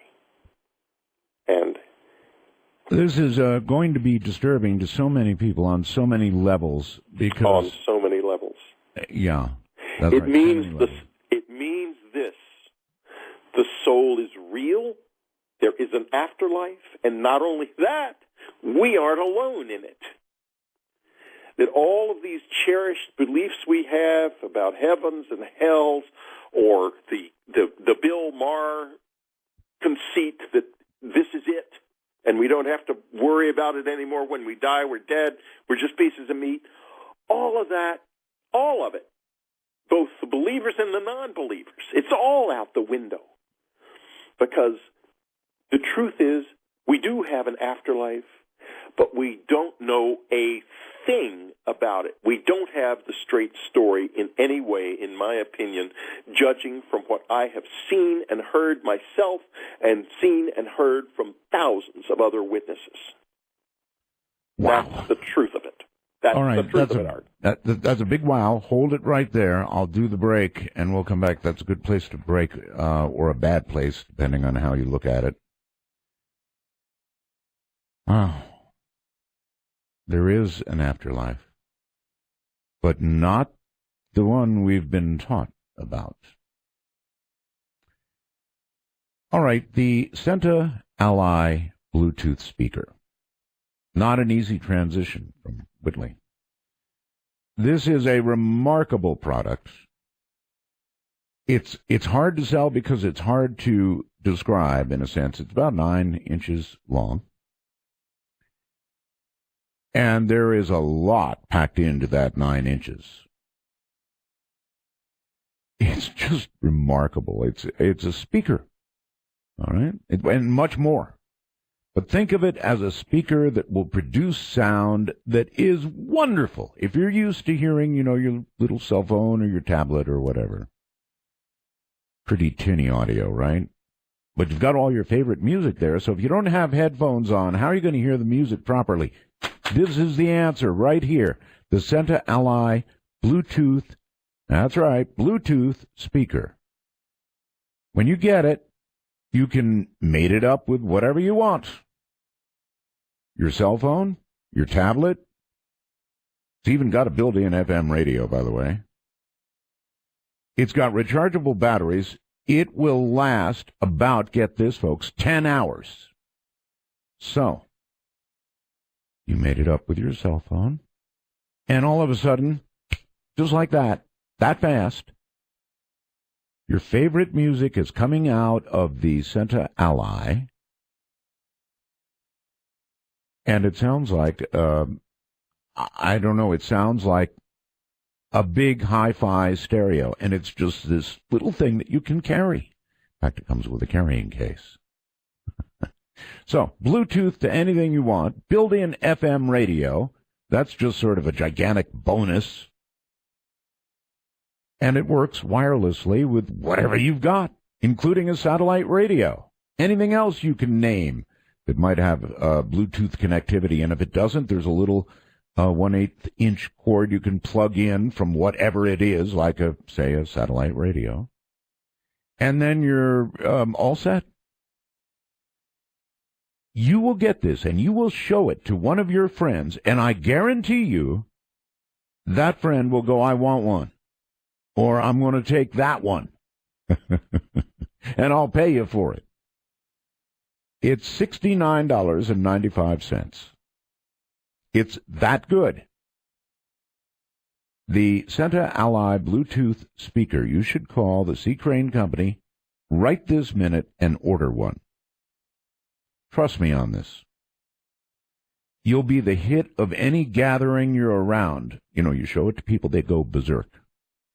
The number is 1-800-522-8863.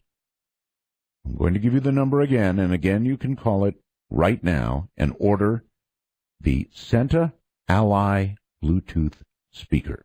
1-800-522-8863. The C. Crane Company.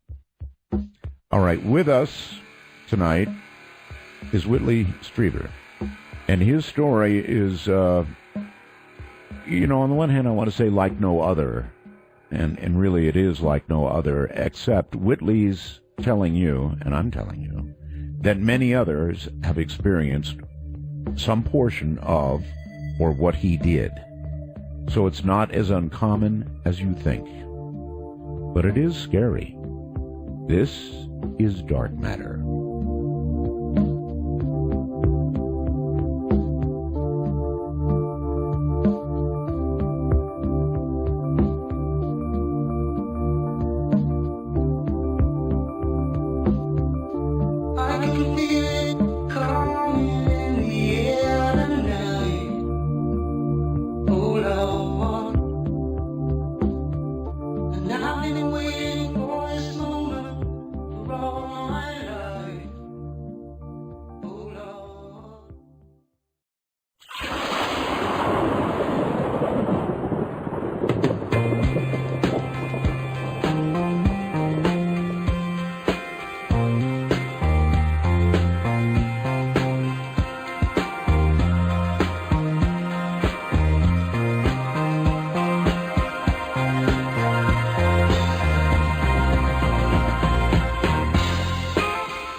Much like SiriusXM, is all around you. To beam up with us, please dial 1-855-REAL-UFO. That's 1-855-732-5836. No, don't call yet. Just make note of the number, and I'll let you know when we're going to go to the lines. My guest is Whitley Strieber, and I've got to tell you, I've sat and I've thought about this in the last few moments, and if what had happened to Whitley happened to me, I'm not at all sure that I would have come forward. I guess I would have gone to the doctor. I would have chased that guy who we now learned had actually died earlier. But maybe that's where I would have stopped. I don't know that I would have been going into the woods nightly. I don't know that I would have told a soul, save perhaps my wife.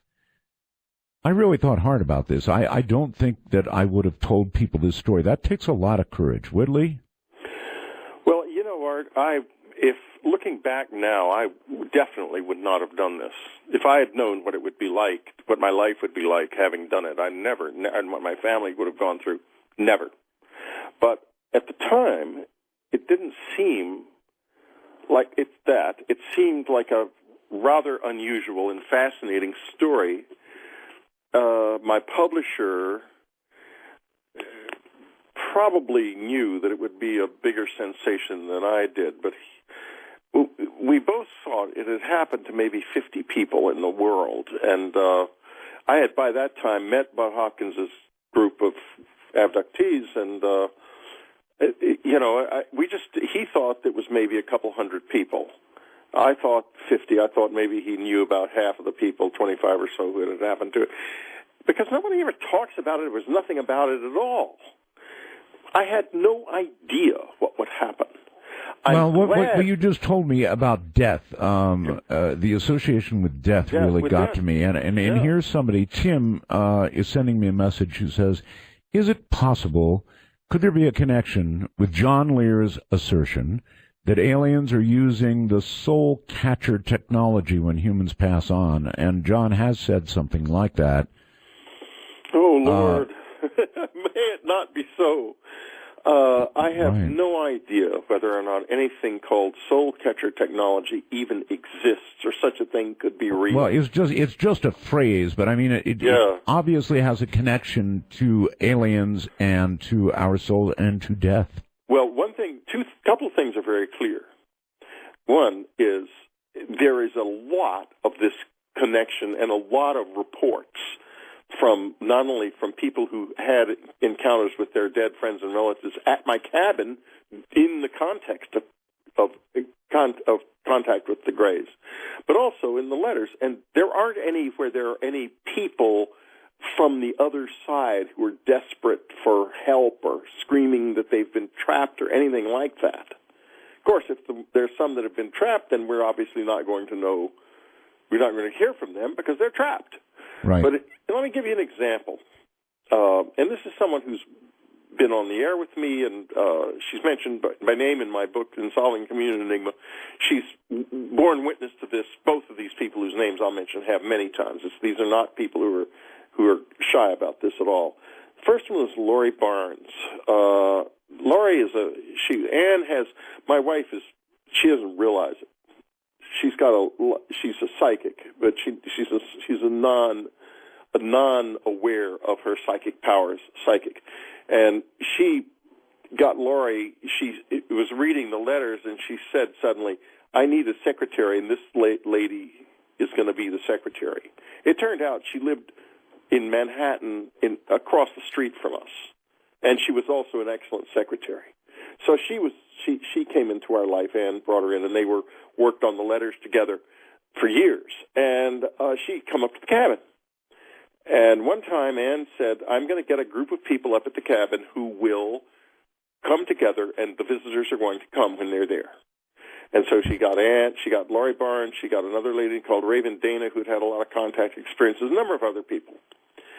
And this was the second big group we'd had up there, so we knew it could work.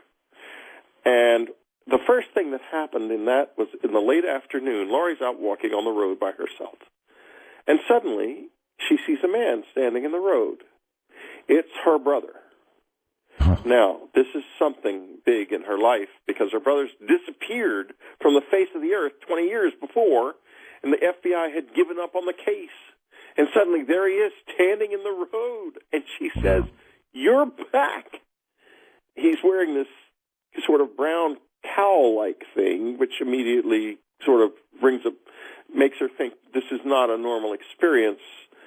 And he says, I just wanted to tell you that I'm fine.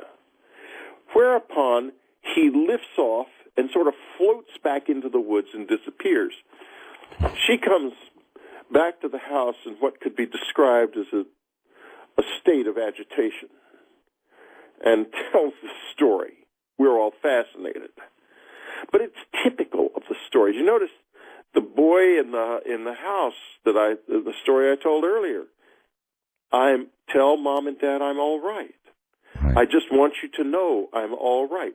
Another case at the cabin, this was in another very complex experience with 17 people in the cabin, including a magazine editor from a big magazine who has promised that if the visitors show up, he will write about it in his magazine. They do show up. He does see them. Then he says, I can't write about it. It'll ruin my career. I was up against that kind of it crap might have. all the It time. certainly Yes. might have. But why did he make the promise to them and to me? Why make a promise you can't keep? Well, you know what? When you're when you're making a promise like that, never in a million years do you think it's really going to happen.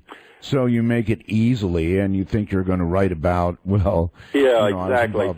Yeah. Well, it's like the old Life magazine. I had a friend, Timothy Greenfield Saunders, who's the first person I ever told this story to. He's a famous photographer in New York, and he decided he wanted to do a story for Life magazine about this. And we traveled all around the country to different places where these people had experiences.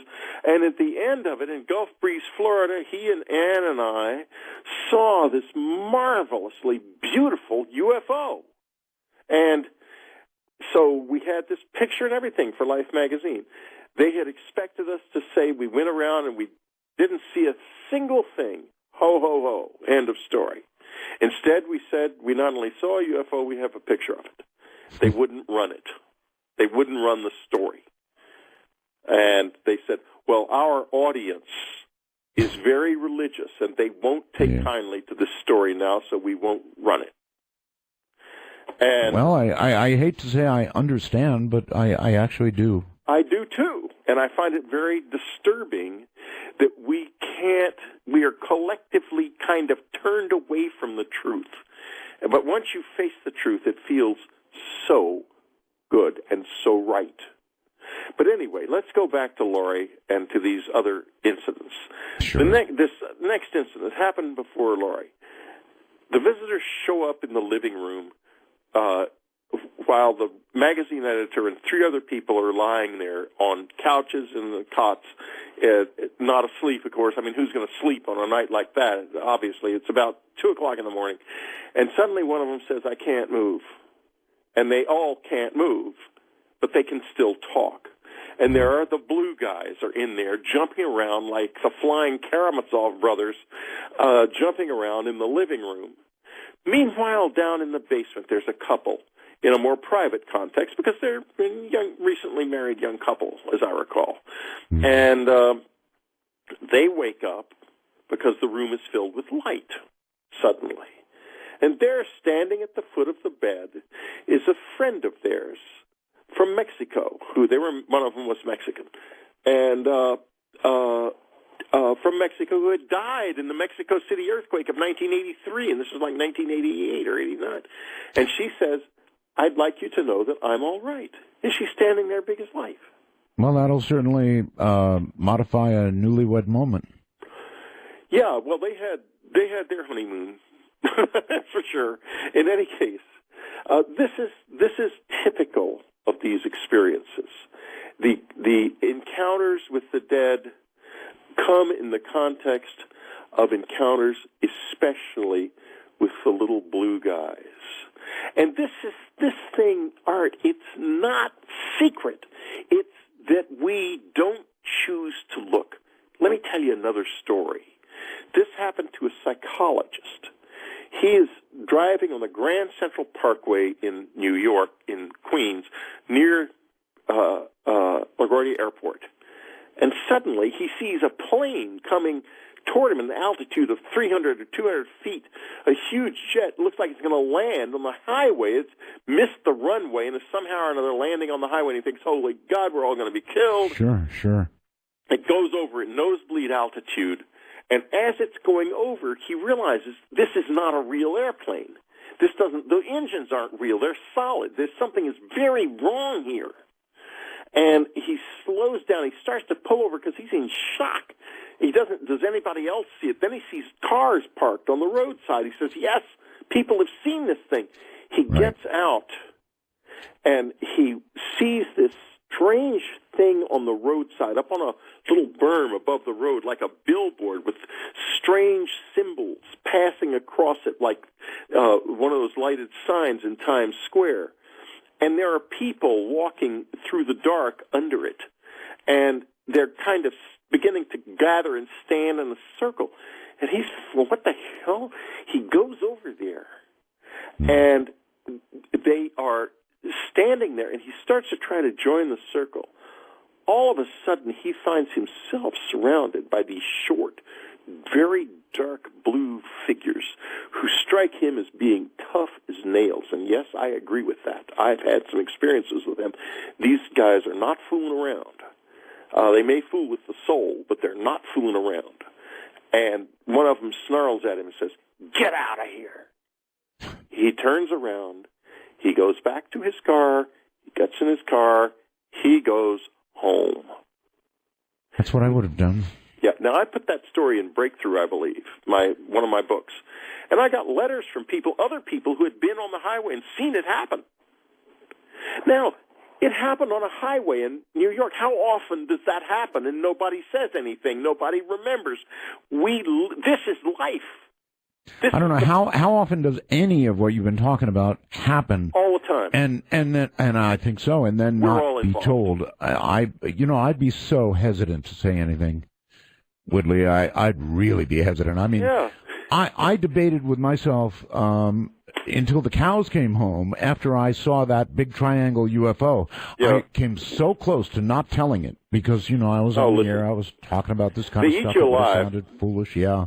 They eat you alive. There's some part of us, deep inside us, that wants to keep this thing undercover. We believe we have been programmed somehow to keep this secret, and people will hate you.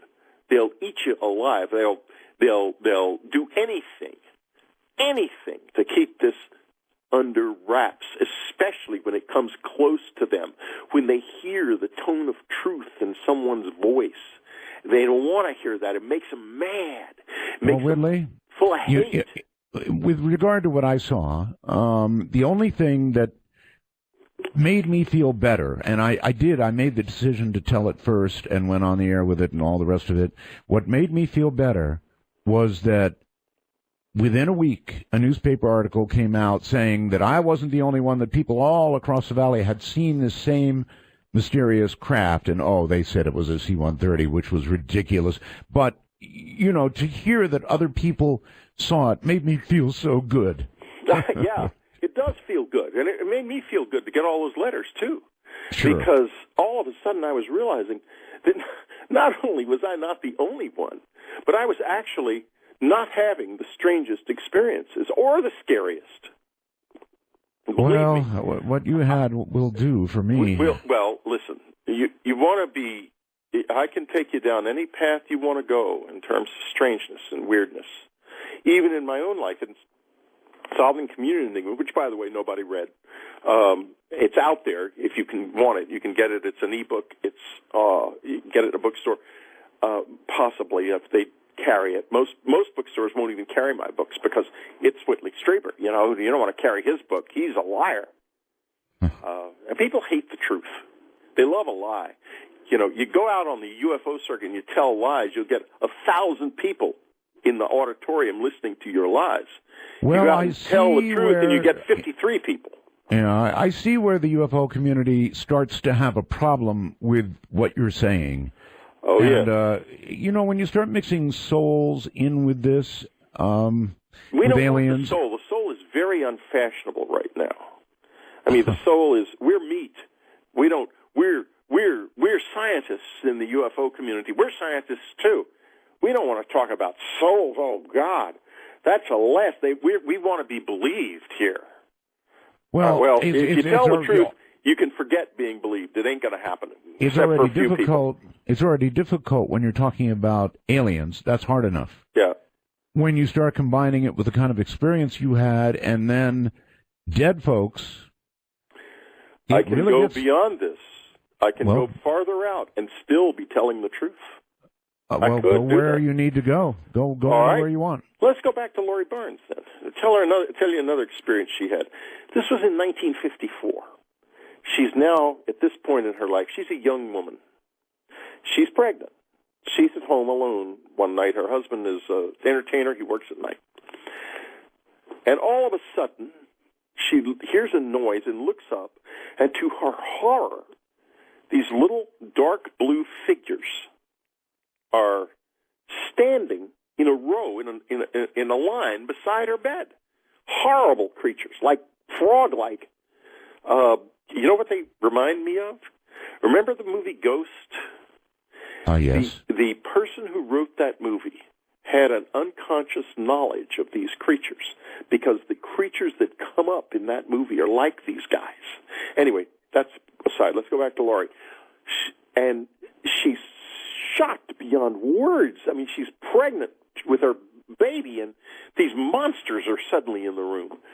And she's terrified. One of them, the one at the front, puts its hand on her arm and says, "Do not be afraid. We are not here because of you. We are interested in the girl child you're carrying," which, as Laurie said, didn't reassure me at all. Right. And she said, and this is the key part, she said, and listen closely, "My God, you're so ugly." And he said, "One day, my dear, you will look just like us." So are you ready, Art, for your next time around?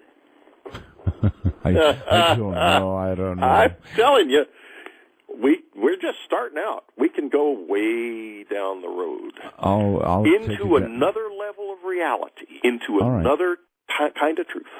Okay. Jeff asks the following. Could it be possible that these abductees aren't seeing deceased people, but could it be that the abductors are using their memories to calm them somehow during this experience?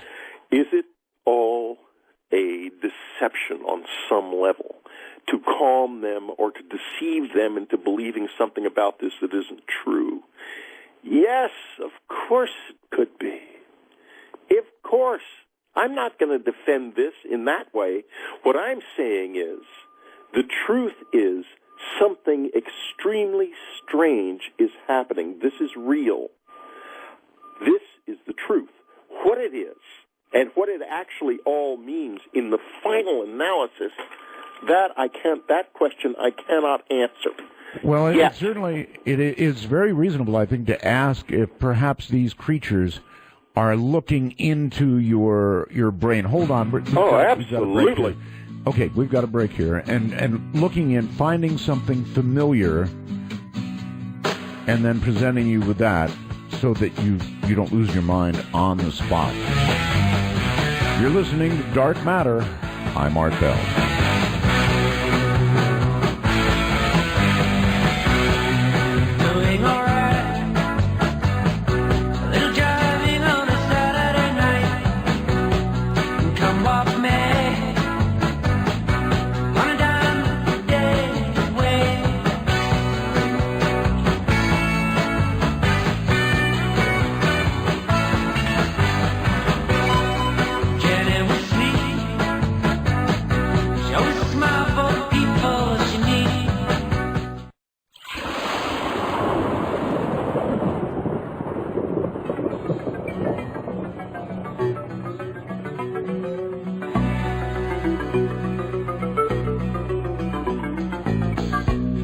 A highwayman, along the coach roads I did ride,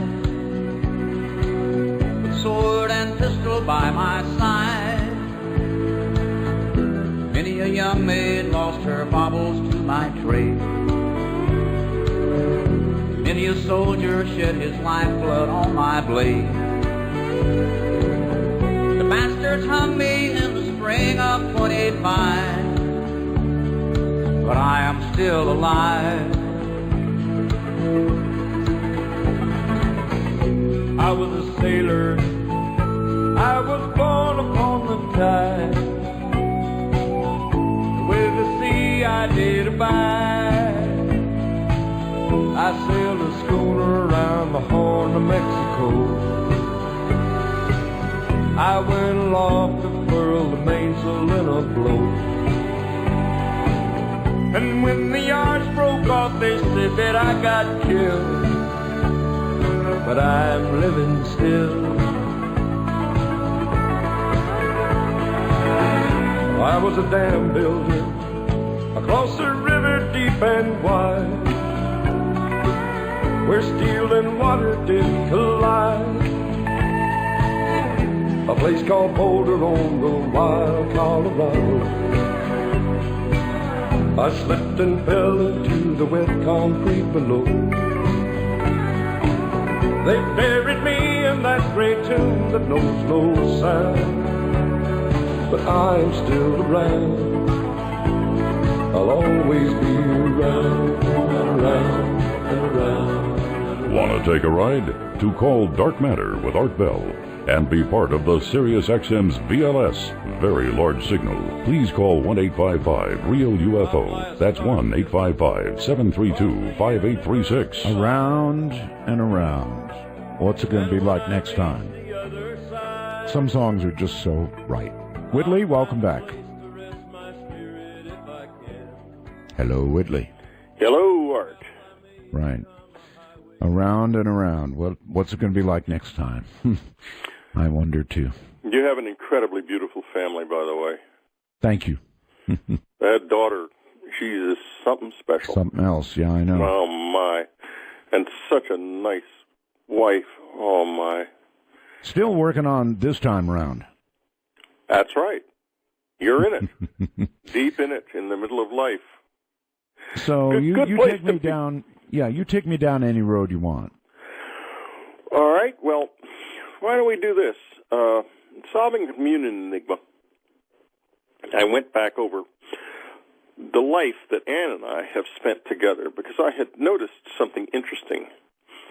I had noticed that in my childhood, I had some very weird experiences that I wrote about in a book called The Secret School.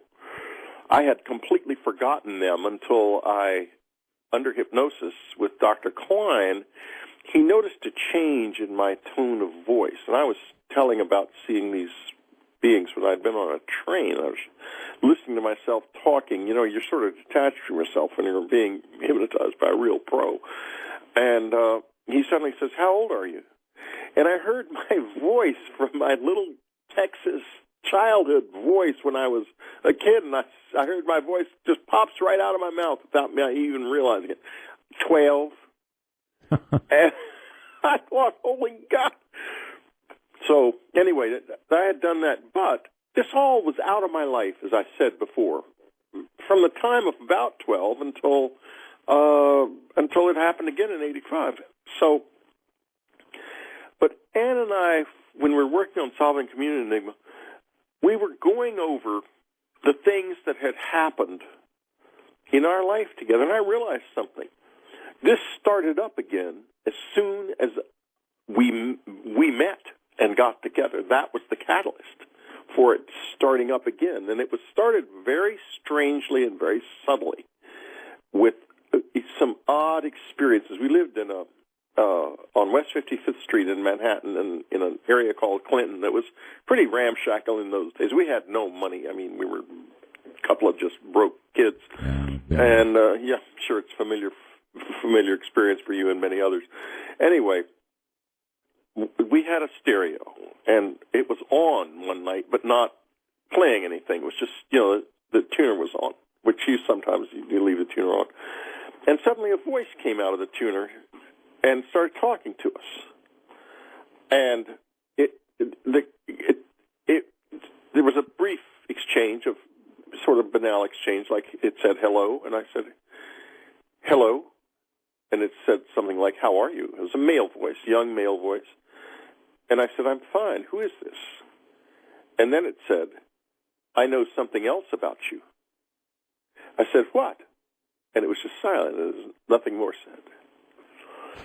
Then a couple of days later, I was going up in the elevator, And this lady, she never struck me as crazy or anything, who lived in the building, was in it, and she was all sort of hunched up. She looked very uneasy. And she was coming up from the basement where there was a laundry room. And she said, "There's something wrong with somebody living in this building. He looks like a corpse." Oh, boy, that's all we need. And so I go on upstairs, and I sort of forget about it. That night, I hear this strange kind of like someone rubbing on our door, sort of like they're rubbing their hands on the door, and it's making this kind of hissing sound, and that goes away after a while. And finally, and it's been quiet for a while, I hear voices, and I open the door, and I look out, and there's this blood on the wall, a streak of blood, like a long, fingerprints of blood going down the stairwell. And I follow it all the way down to the bottom floor where there's a crowd of people from the other floors who have seen it, all come in and out and seen this, and they've all gone down into the lobby, and the cops show up, and they try to question our superintendent, who spoke no language. He didn't speak either. He sounded like to a person who spoke English, he sounded like someone with a very thick Spanish accent, but to someone who spoke Spanish, he didn't speak Spanish either. So we all knew that, but the cops didn't. They couldn't get anything out of him. And finally, the cop that spoke Spanish says, "He doesn't speak any language, does he?" He said, "No, we say he does not." Anyway, it was never figured out. They cleaned up the building. But then, a couple of nights later, I'm going to put out the trash, and I hear this noise from the floor below, this sort of funny noise. It was like a noise. I go down there, and coming around the corner is this apparition. It is like rotted. The teeth are showing like like a person's been dead for a couple of months, and the teeth it's just unbelievably frightening looking, sort of jerking itself along, coming along the hallway. And I run upstairs immediately, and a second later, it's in our hallway.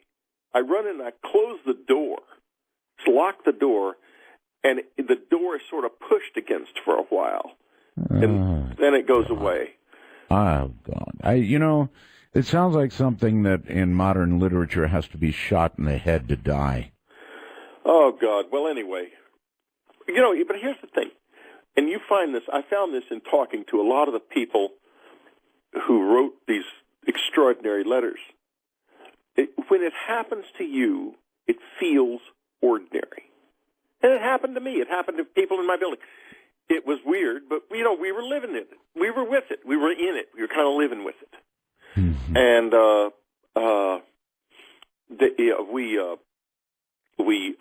anyway, what happened was I went out in the alley to look up because they had come out of the apartment immediately below ours. I was pretty sure. And the apartment was the windows were boarded up from the inside. You could see there was plywood on all the windows. And so I call a landlord, and I say there's this very unpleasant and weird person living in here. He's boarded up all of his windows. I want to know what's going on. And he said, "This apartment below you." And I said, "Yeah, 7H. He says, "There's nobody living there. It's empty. It's vacant right now." I said, "No, it's not. There's somebody living in there, and they boarded up the windows." He said, "No." He said, "All right, I'll send someone over there today, and we will clean this place up." They get in there. It's a mess, apparently. The windows are all boarded up. There has been someone living there. They are not there now. They unboard the windows. They clean the place up, and eventually it's rented again. And who knows what happened, but he was gone. Well, good for gone. The corpse moved.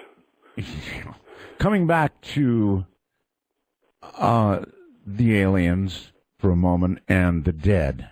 That's very interesting. And it just occurred to me when somebody named Ira sent me a wormhole message that said, isn't that what they did in Contact by using Ellie's father?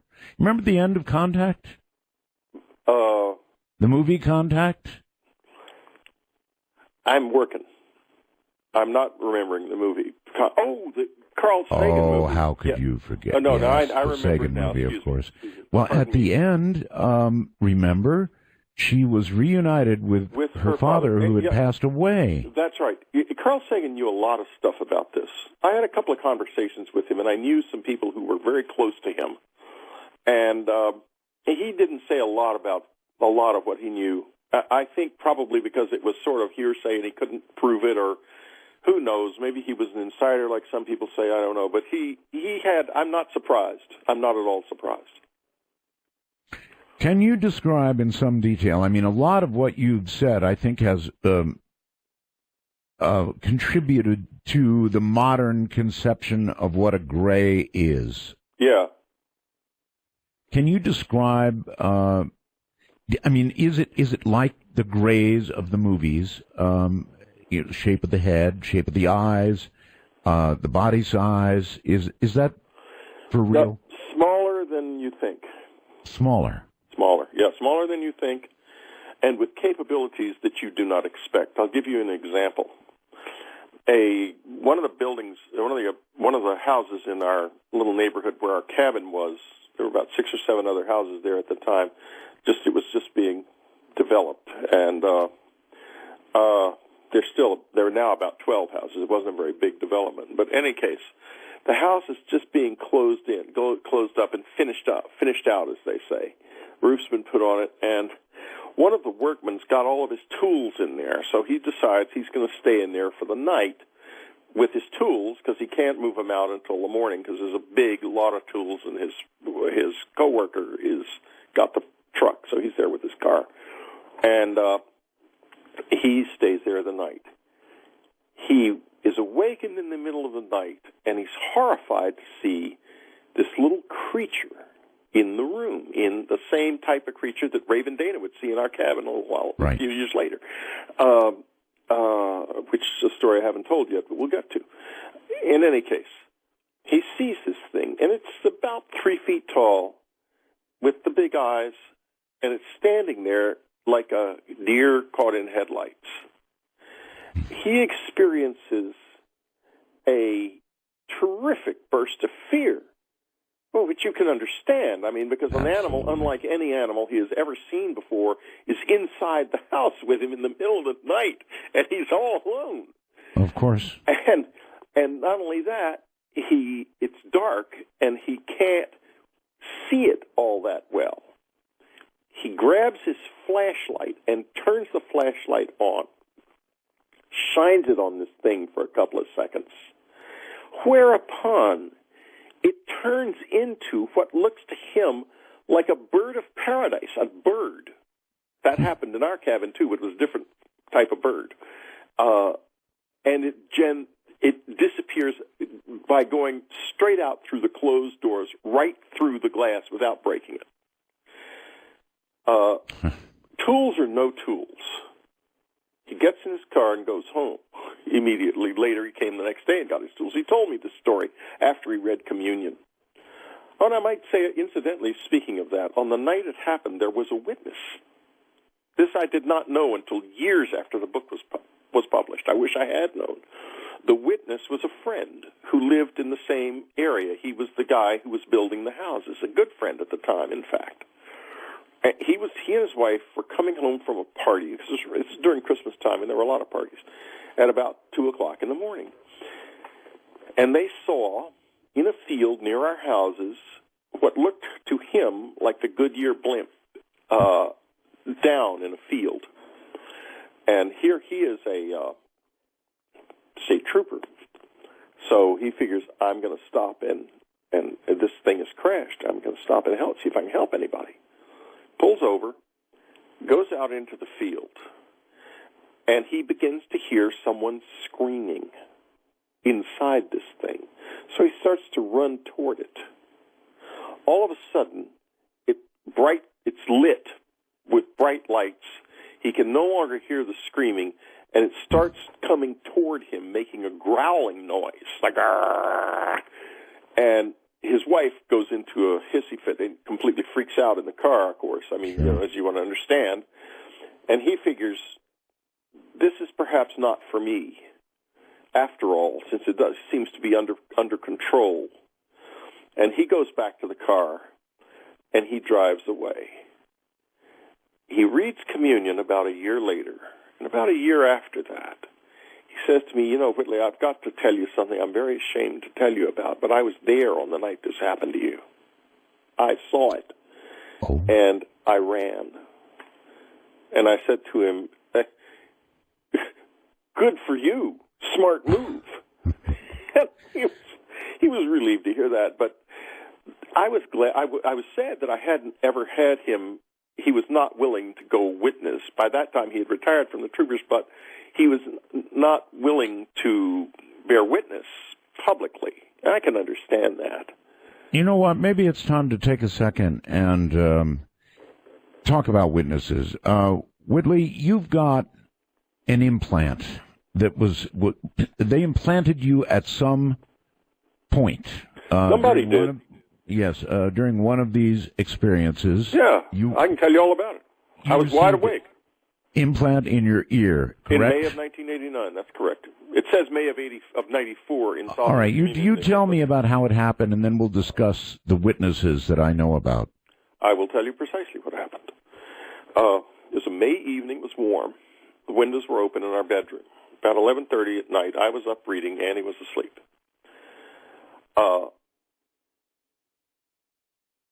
I had just turned out the light when I noticed a figure standing in the doorway of the room, which was at the foot of the bed, about 10 feet across or 15 feet across the bedroom. Now, situation is this. This is a new cabin, bigger. There is a bank of light switches beside the bed, which I can flip on and completely flood the outside of the cabin with floodlights all around the cabin. Underneath the bed is a loaded Benelli riot gun. In the bedside table is a little pistol, an AMT backup, a difficult pistol to use, but I do know how to use it. And I'm with you all the way. I'd have guns too. Yeah, well, exactly. So I'm good with this pistol. I know both of my weapons, and I know how to use them. And I'm willing. So I see these two people. I've just turned out the light within a few minutes. Standing up. People, a woman, and behind her, a man. They are standing there. And now, but this time I was not afraid of the little gray guys. I would not have thought of, I was meditating with them and stuff. I would not have dreamed of coming after them with a gun. But this was people, and I was scared because I figured someone's coming after me, which had already happened a number of times. And I hear in the backyard a voice say, very quietly, condition red. Oh, I forgot. I was disturbed by the sound of gravel crunching in the driveway right before all of this happened, the sound of a car moving silently toward the house. In other words, it is someone who had gotten past our locked gate and fencing and everything, and that was not good news. So I was ready to turn on the lights when I saw the people. Then I decided, change of plan, go for the shotgun. The next moment, I'm lying on my side, literally had been going for the shotgun, and I can't move, and I can't see. I can still hear, and I can still feel. The woman's voice is saying something gentle and soothing. I don't know what it was. I've never been able to remember it. The man, apparently the man, I assume it was the man, is pressing something against the side of my head and pushing it down like into he's pressing against my left temple and ear and almost pushing my head down into the pillow. Then it ends, and I leap up, grab the shotgun. There's all this crashing in the woods. There's a big flash of light. I turn on all the floods. I grab the shotgun. The alarm system is still armed and still red. It's not been disturbed. I run through the whole house. I even go up through the attic. I do everything down in the basement. Nothing. Every window is closed. Every door is locked. I finally go back to bed thinking there must have been some kind of bizarre, vivid nightmare or something. I'm always the type of person who always looks for one of these ordinary explanations, even though I don't get those much. Anyway, I sort of sleep, get up in the morning, tell Ann the story, start to go out and get the paper. I usually drive out and get the paper every morning to a little newsstand a couple miles away. So I get in the car. I notice immediately that the garage door is wide open, even though the alarm system is still armed. I disarm the system. I get in the car. The car is filled with static electricity. I think it is probably going to blow up on me. I jump out of the car again and run back into the house. Everything seems okay then. The car gets okay after a few minutes, 15 or 20 minutes. I call the alarm guy, and I say there's something wrong with the system. The garage door was wide open, but the alarm was not, it didn't activated. Sound active. It didn't go off, yeah.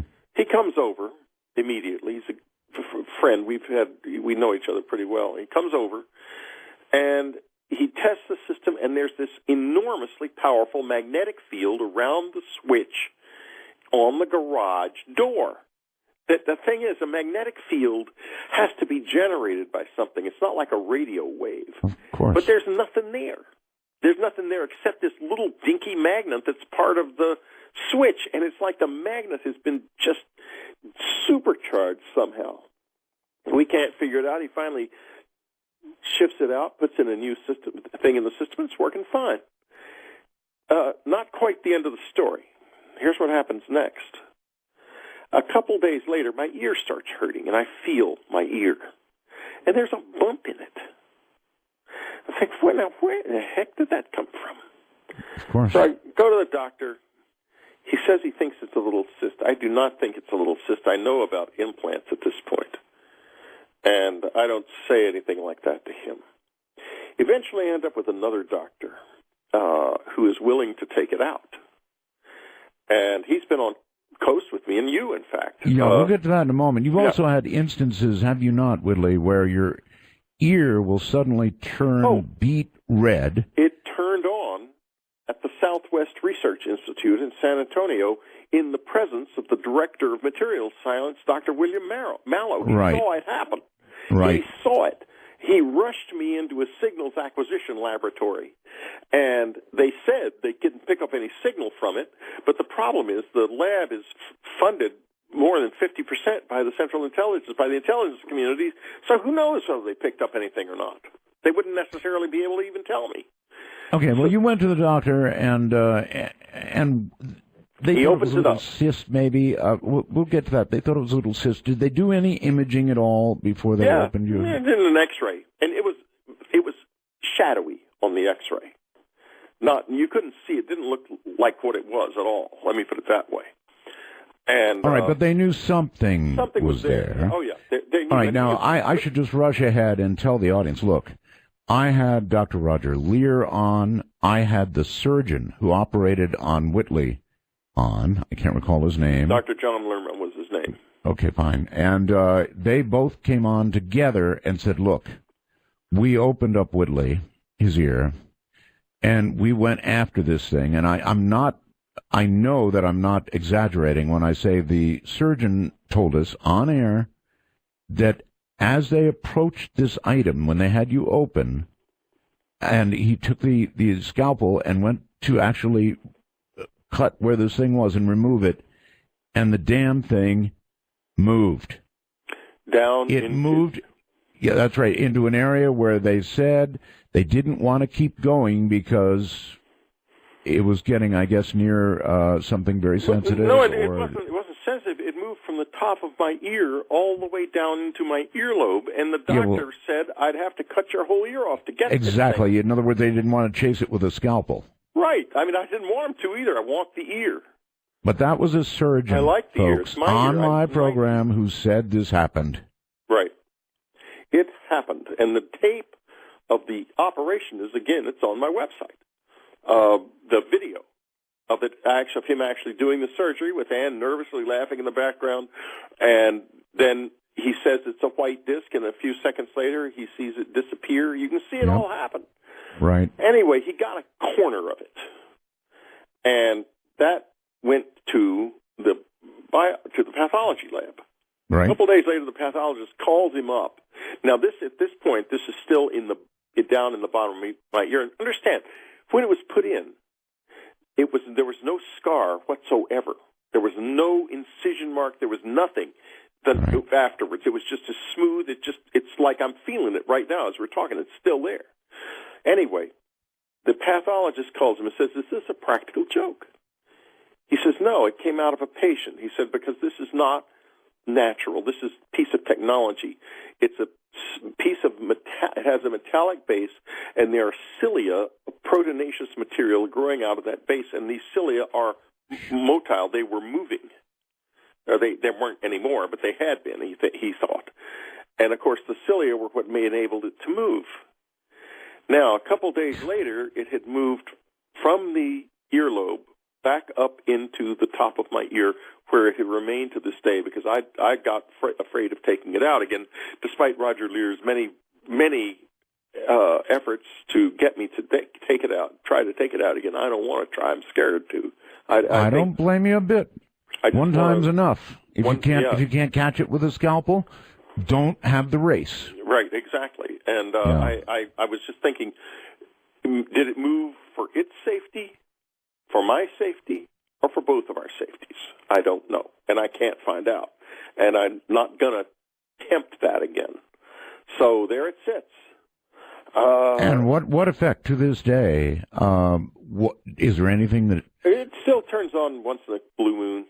Not often. Turns on. Yeah. What do you feel, or what senses do you hear? A whining noise in the ear, and the ear gets hot and turns bright red.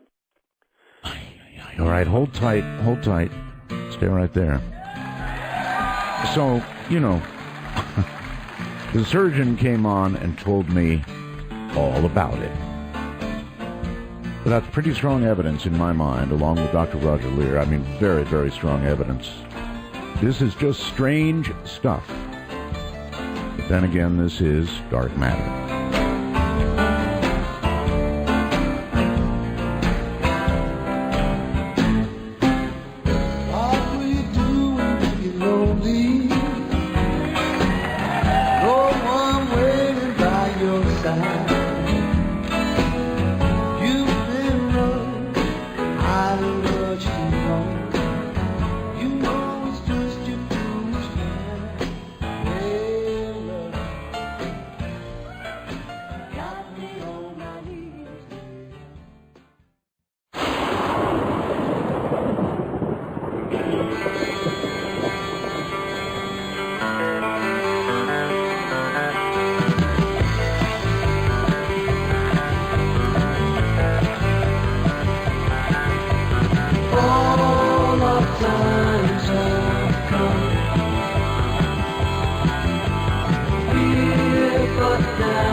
XM, baby, and we're very serious. To call Art Bell, please manipulate your communication device and call 1-855-REAL-UFO. That's 1-855-732-5836. That's the number, and I'll tell you what.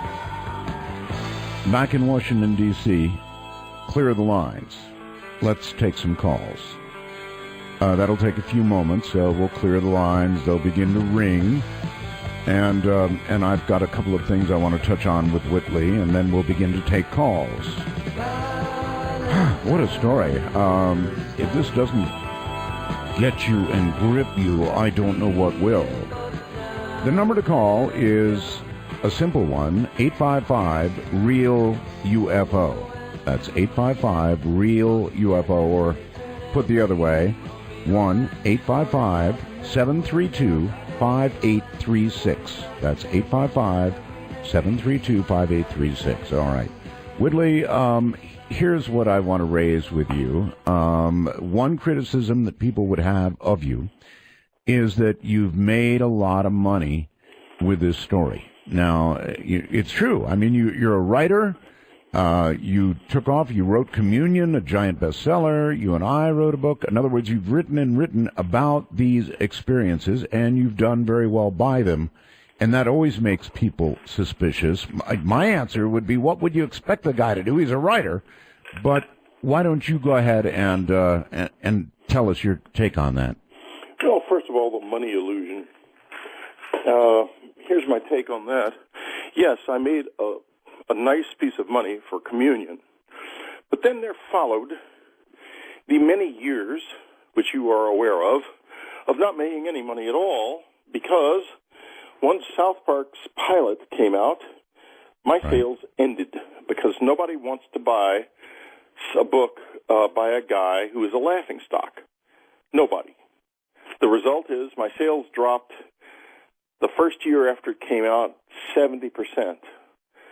Now, by looking back, I'm down on an average book. I sell about 3% of what I sold before I wrote Communion, before I even published Communion. Right. Nobody bought Solving a Communion Enigma, and nobody will, because it's by Whitley Strieber. I'm hoping that people will be interested enough in Alien Hunter to buy it. It's a wonderful book. I'm hoping they will change their minds and buy Alien Hunter and realize that just because you're telling the truth doesn't mean you should be tuned out. It means you should be tuned in. In any case, I lost the cabin. I went bankrupt. I have spent many years past the money, and I'm still telling this story. And I won't stop, because what happened to me, the way I was rejected, made me furious.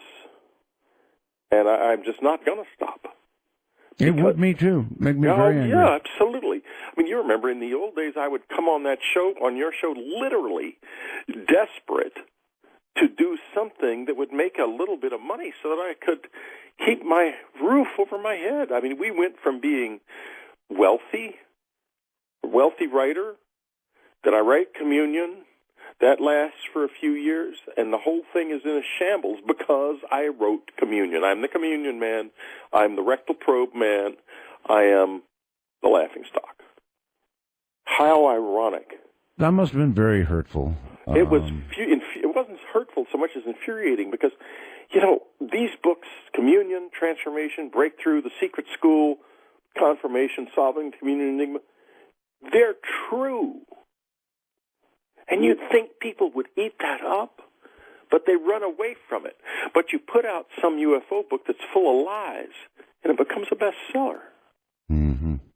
That's really... I thought to myself, well, maybe they thought I was lying when I wrote Communion, and that's why everybody bought it. And then they realized, oh, no, he's telling the truth. We can't buy those anymore. But that's not quite right. People get fooled, and by experts. There are people in the government, and I think outside of it too, called social engineers, who are social scientists, who, like, if you go on YouTube, you can find some of their work very easily. And look at UFO videos on YouTube. The better videos will have these real internet troll type of comments on them. And often, if you click on that individual, you'll find he's just a name. He's never done anything else. He's just sitting there. And he's been put there by a social engineer. He's not real. It's not a real person. For the purpose of creating the impression that the public thinks this is all ridiculous. But the public does not think that. The public is willing, ready, and able to listen, but they don't get the chance. Like Solving the Community, you'd never see it in a bookstore because the bookstore owners believe Whitley Strieber created a literary hoax. He's a liar. He doesn't deserve to be on our shelves. They've been duped. They're the victims of social engineering. Victims. Because remember this. You know, the disclosure people always say, well, we're going to get disclosure, we're going to do this, forget it. It is never going to happen, and I'll tell you why. I told them this. There's one of them out there. I won't say the name. It's not Steve Greer, who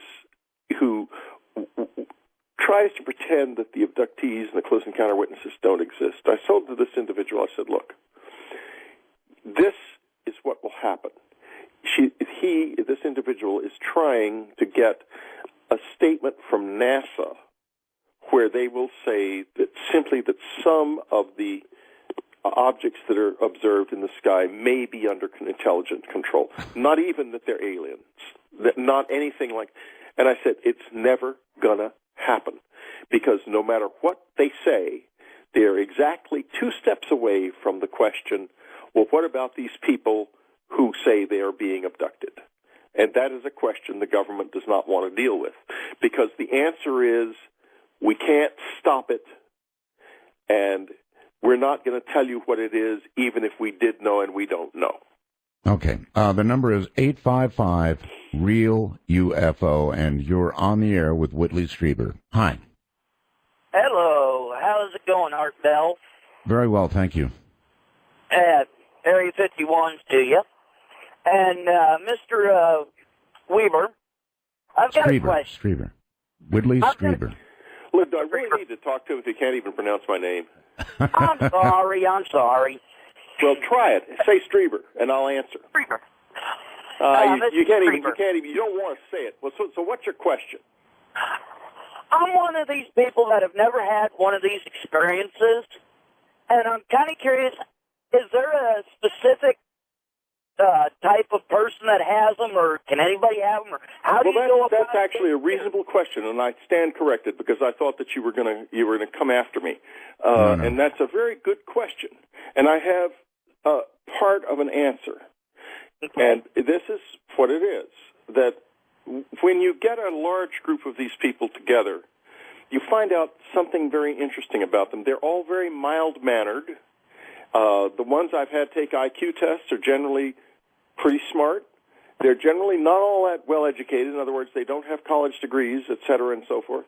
So they're bright people, kind of in the ordinary walk of life, and they're mild people. They're not the kind of people you would expect to have a fight. I'm one of the more belligerent ones, actually. But in any case, that would be one thing. And another thing is this, and this, we noticed this when we were working with the letters. We'd make long lists of the names of these people, and there were an awful lot of Irish and Scottish-type names in there. And we found that the groups of people who this happened most often to were people of Celtic descent, people of Native American descent. Very interesting. People of Jewish descent, and people of black descent. One time I was with a black family. They had 5 generations with a great-great-grandmother over 100 years old, all of whom had experiences. It was amazing. All right, I think it. I'm sorry, caller. I cut him off by mistake. Whitley, I don't think people are going to come in after you. Not on this program. Okay, well, I'm ready. We've got kind of a different group. All right. Be ready for them. But I will not be argumentative. I'll be good. I'll be very, very nice. I'll be very polite and sweet, which I am often not on the air, as you know. Yeah, I know, but I don't think you need to worry about these people. Really, I'm going to assume that they're all wonderful people, and we're going to have a lovely time. Bring them on. I hope you're right. All right, you're on the air with Whitley Strieber. Hi. Hey. Whitley? Yes, ma'am. Or is it sir? It's ma'am. It's Emily. I talked to you back in 2001 in Hawaii, you had called me about some films I sent you, and I just wanted to thank you for being so personable and hospitable about it. You and Ann had looked at them, and I've had several encounters, and a lot of films went here, there, and everywhere, and you were the only one that responded, and I appreciate that. And in 2007, my son and I moved back to East Texas, and I had a face-to-face encounter with a giant Bigfoot. And you talked about people laughing and making fun of you. I know exactly what you're saying because it happens to me. I just kind of keep it under my wraps here. But I just wanted to touch base with you. And I love you. I love your work. I understand where you've been and what you're doing as much as I possibly can. Well, thank you. Thank you. And I certainly know where you're coming from with a Bigfoot experience. And any of these experiences, folks, I would not recommend you tell this to anyone. Too many bad stories about that, and or at least before think really, really hard before you do it. Yeah, because there's a lot coming around the office or at work, or because people will go after you. Well, exactly. I mean, you're going to have to expect a certain amount of ridicule, is the word. Yeah, and that's what it is. You're on the air with Whitley Strieber. Good evening. Hello. Hello. Oh, hi. Hi. Hi, Art. Many Roswells to you, sir. Actually, very, very new listener. I've only listened to three shows now, and I love it. I'm addicted.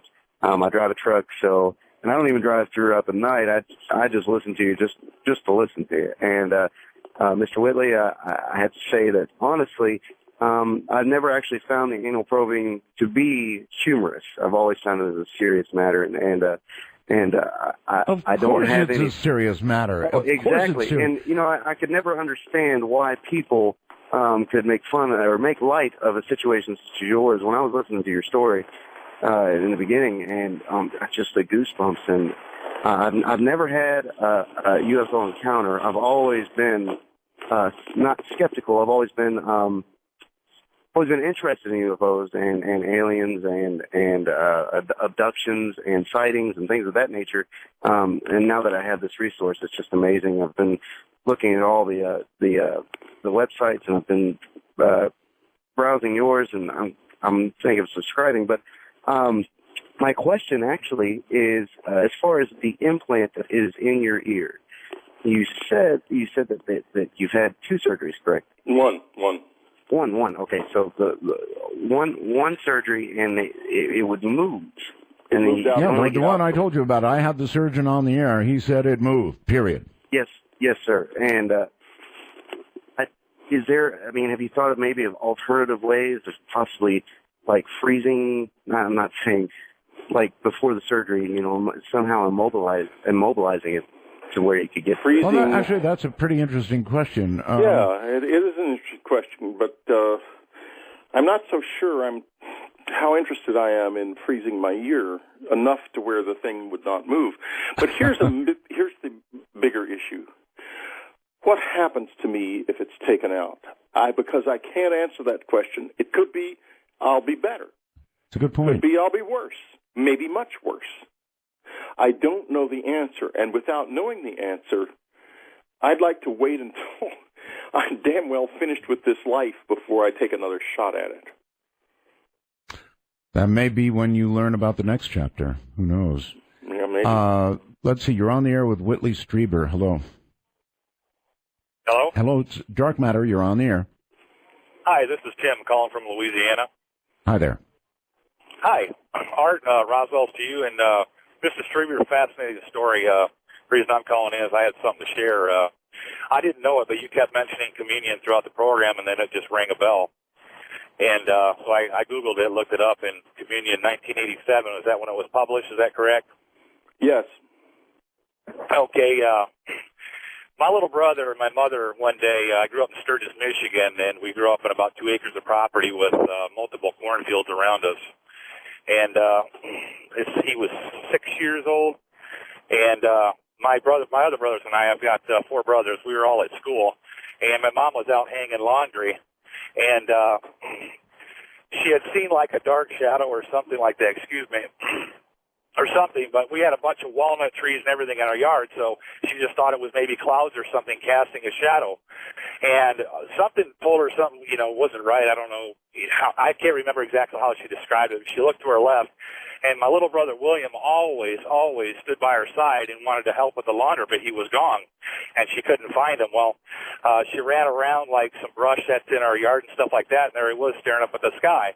She went over there and told him not to run away anymore. Are you guys still with me? Oh, yeah. Yeah. Okay, and so she took him inside, and nothing became anything, the rest of the day till we got home, and then she asked us to watch my little brother, and she went to the store, and then she made some other errands. She came back home, and when she got back home, it was one of our favorite things was, to go through the bags and see what Mom got, And I was digging through the bags, and I took this book out, and it happened to be your book. I think this is around spring of '87. That'd be about when it was published, yeah. Yeah. So I took it. It might have been the summer. I took the book, and I put it on the counter, and I was looking at it, and I go, oh, what is that? And I was like, oh, I've seen those on television, That's an alien or something, whatever. And I made a comment about it to my mom, and then we didn't think anything of it, put the groceries away and stuff like that. And then all of a sudden we were all, kind of like walking through, and my little brother was staring at it, and he was laughing. And he said, I know that man. And this is a true story. I'm 43 years old. I don't tell lies, and I've never seen any UFOs in my life. But come to find out, when my little brother took off from my mom's side that day, there was a craft in the air, and he said that he saw that man in that craft. And wow. That would be you, Whitley. Me? No. No, he means the front cover, not the back. Yes. Oh, okay. Yes. Front cover. Anyway, I thought I would call and share that. I believe you. I totally believe you. I follow this stuff. I try to. I'm fascinated with it, but I've never seen anything myself. Maybe someday I will, but I never want to have to go through the experience that you went through. And anyway, Roswell's again to you guys, and thanks for taking my call. Thank you very much for the story. I thought he saw you. Yeah, well, that's happened too, but so far, it wouldn't surprise me as many times as you've experienced that somebody would see you in transport. I think that we are all involved in this. I don't think it's just certain people. I think certain people remember it or are allowed to remember it, but I think it's part of human life. Yeah. I'm not, the idea that aliens came here recently and started in on us, it doesn't wash with me. I think this is part of what we are. And I think so. I think it goes back since, when people were writing on rocks, carving on rocks. Absolutely. From time immemorial. And we are part of, we're caterpillars and they're butterflies. And I guess if you were a caterpillar and saw a butterfly, you might find it very disturbing looking. And we find these guys pretty hideous. But what that fellow said to Laurie Barnes, one day, my dear, you will look just like us, I think is the future of many of us. I think also very disturbing from my point of view. You're on the air with Whitley Strieber. Hello. Hello? Hello. Hello. It's me. It is. Well, what do you know? Oh, Roswell's and Stonia's to you, Art. That's how much we missed you in that distance. I was wondering if you've heard of Riley Martin. He does another talk show on Sirius on 101 on Tuesdays, and he's wrote a book, The Coming of Tan. He said he was abducted as a child. It's been years, and they finally gave him his memories back, and now he remembers everything, and man, he's got a long story to tell. Have you heard of him? Or? No, I have not. You hadn't, huh? No. Actually, I have. I have. You have? Yes, I've heard of him. I've not heard the show, but another experiencer, apparently. Well, that's great. I mean, he has a show and everything. It's a good sign. Maybe people start to get used to this. Well, we're hoping so. I mean, I figure they got to be somebody else out there. We can't be alone in this universe. There's somebody else in here, too. I really, Whitley, I just don't think that people are going to, no matter how we tell it, they're just going to be too uncomfortable to accept it, particularly in the way you've laid it out with the dead. That part really... But that's what it's all about. Well, I guess so. But that's and thinking back on what somebody said here, John Lear really did reference all of this. It may not be quite the same thing, but it's the same track. Yeah, it is sort of the same track, except it's a very negative reference to it, and I'm not so sure that it is negative? all that. I think that if you've got heavy things on your soul, you should think carefully about that. You know, my wife's on our website. She's been really working on. She had a near-death experience in 2004 that taught her that you need to give up the burdens of life, the hates and the angers and all those things. And she's written some beautiful diaries in the Anne's Diary section of unknowncountry.com about forgiveness and how to forgive yourself and others. And I think that's a very important part of this whole experience of being human. And I've come to learn that too, Whitley, but it's easier said than done. Well, it is easier. It's very hard to do. It's very hard to really do it. But, you know, I think if we die heavy, it's not so good. I think we should die as light as we can when our time comes. I think that's part of the message of our experience. It's certainly an experience.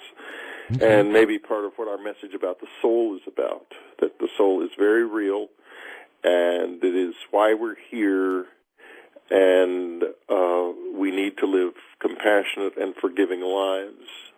And that's hard to do. It's harder to do than it sounds.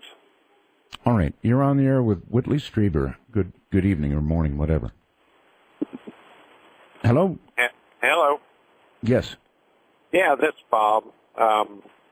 I was wondering, I got kind of a twofold question. Is there any way that these little blue guys, did you summon them in, or they just happen? I can't. And I was wondering if maybe they're... Wait a minute. Please repeat your question. The little blue guy. What about the little blue guys? Is there any way to get them to come to you, or do they just show up? And are they related to these shadow people I've heard you talk about before? Well, I don't know about that. But is it really a good question? Okay. Yeah, I think it is.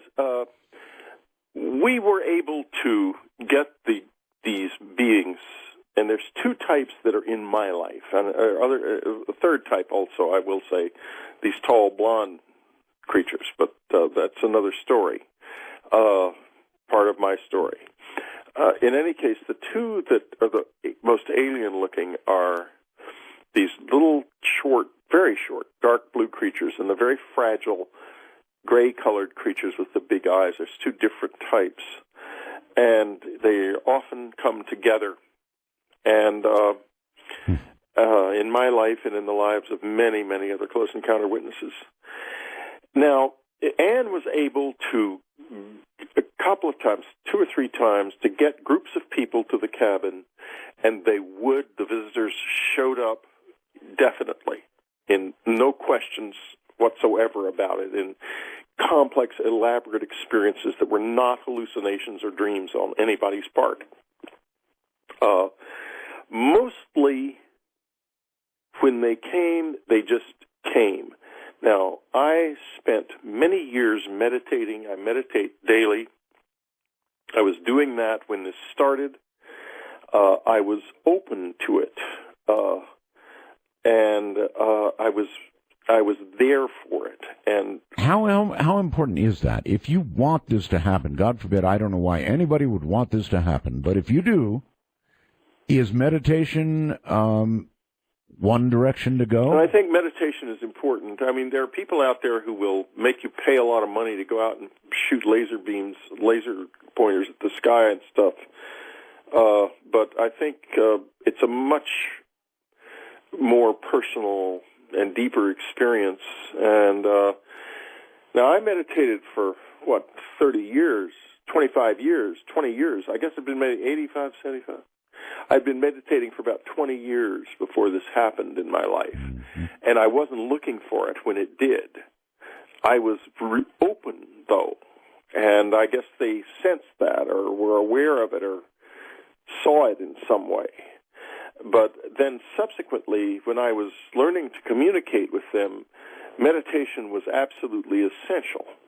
And in the last 3 years of our time at the cabin, I meditated nightly with a group of someones. I don't know what they were exactly, but they came. But Whitley, consider what you've said tonight. You got raped. You've had an implant put in your ear. You've had experiences that I don't think anybody would want to have. Why would anybody want this? And I keep going toward it. And Art, the answer to that question is very hard for me also. Why didn't I immediately sell the cabin or burn the damn thing down and never go back? I don't know why I am compelled to do this, except that I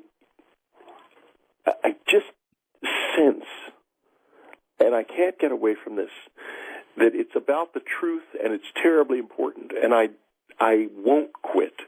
I keep hoping that at some time in the future, maybe long after I'm gone, it's like Bud Hopkins used to hope, that this will come into focus in some way, and that all of the effort that I have expended and that others, so many others have expended, and that the struggles that the close encounter witnesses have had in their lives will all turn out to be worth it, that we will turn out to have created a foundation that the future can build on.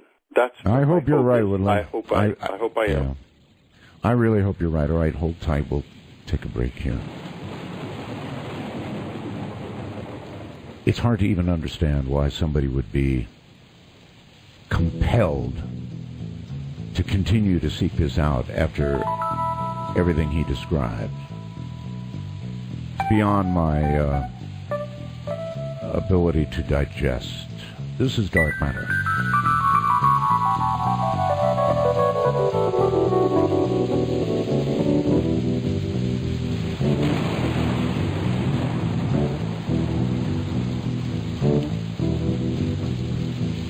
Riders on the storm, riders on the storm. Into this house we're born, into this world we're thrown.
This night, please direct your finger digits to dial 1-855-REAL-UFO. That's 1-855-732-5836. That is the number. My guest is Whitley Strieber, and the story is very, very serious. We're going to continue to take calls. They're stacked like cordwood, and so, Whitley, if you're there, we're going to go right back to the phones. I'm here. And here we go. You're on the air with Whitley Strieber and Dark Matter. Good evening. Gentlemen. Hello? Yes, can you hear me? I hear you. Great. Whitley, this summer, I listened to an interview you did with a gentleman by the name of, I believe, David Paulides. Yes. And it made me go out and buy all 3 of his books, and you wrote, I think, the foreword to the 3rd one. And it was a terrifying interview. It was very interesting material, and I was just wondering, since you kind of took that on and obviously seem interested in supporting this gentleman, do you have any thoughts to maybe people who go missing are involved in some of what you've experienced, or? Yeah, I have thought that. I have thought that there are some people who maybe go into this and don't come back. That has concerned me a lot. And while David's stories don't have any, there's nothing in any of them that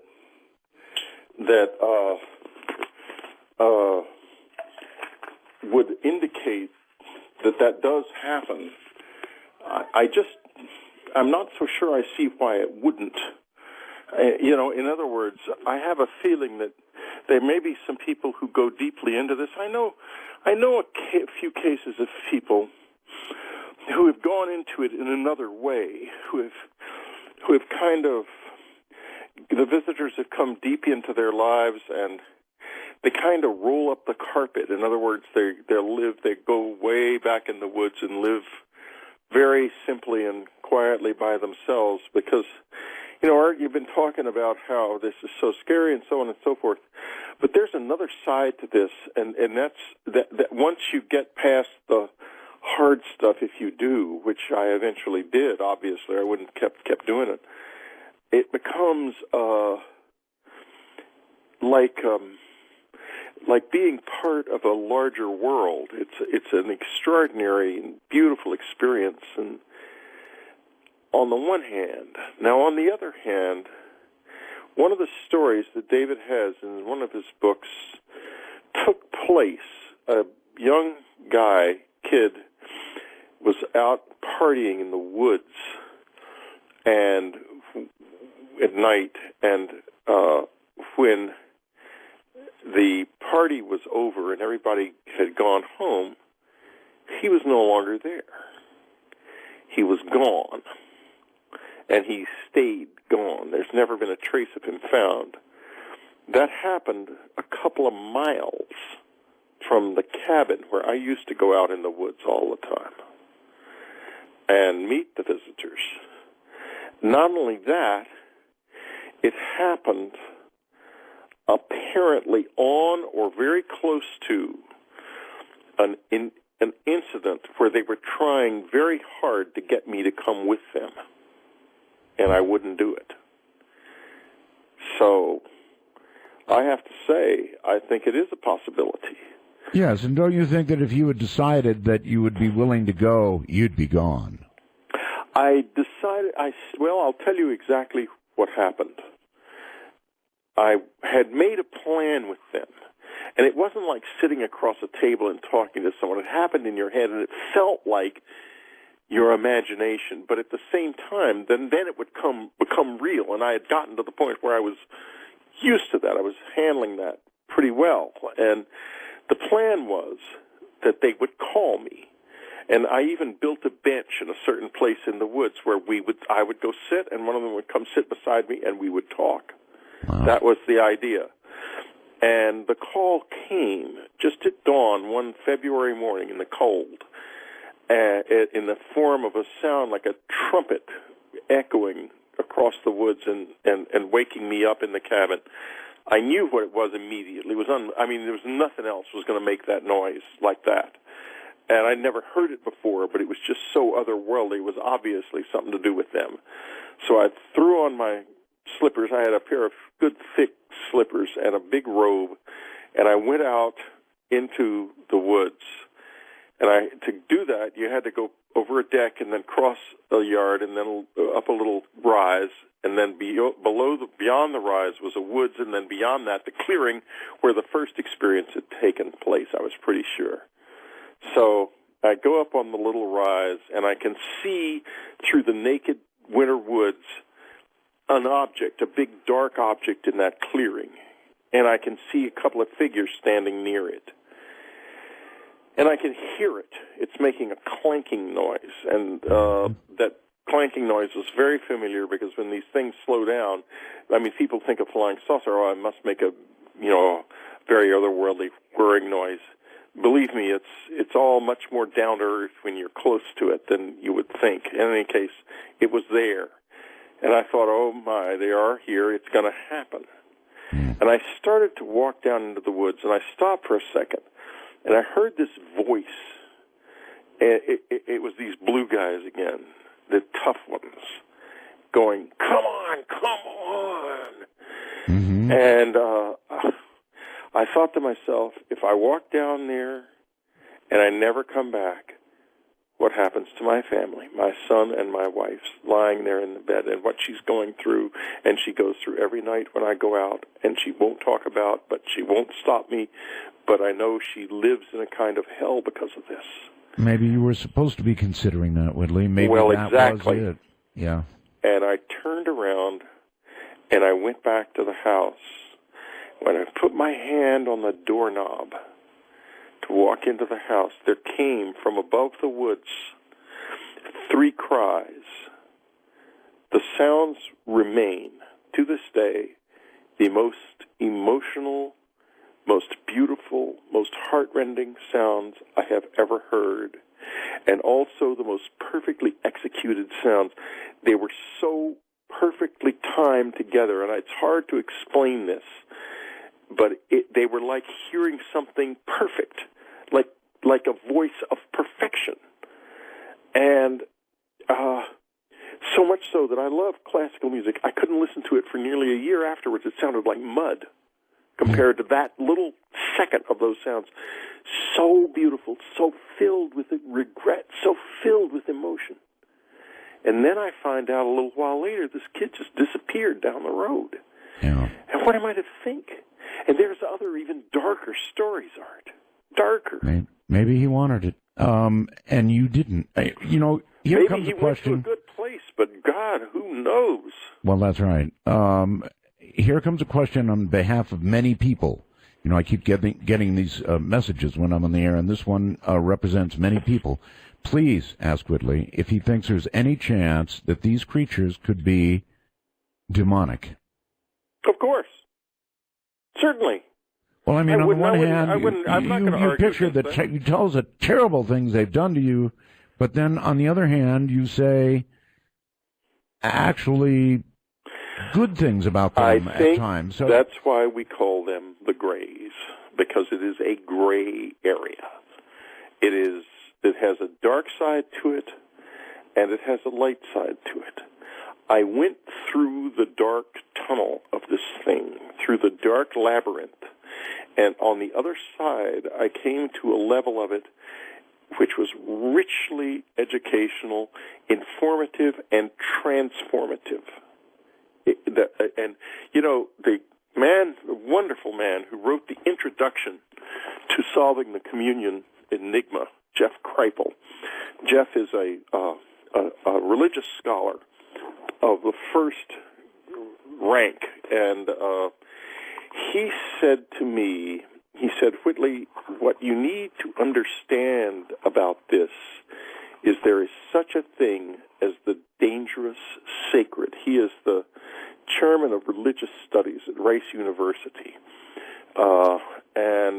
He said, you have to understand this, that it is not all sweetness and light just because there is an element of holiness about it. Holiness can be dark. Yeah. But at any given moment, if contact begins, there's no way to know. You're walking into the unknown.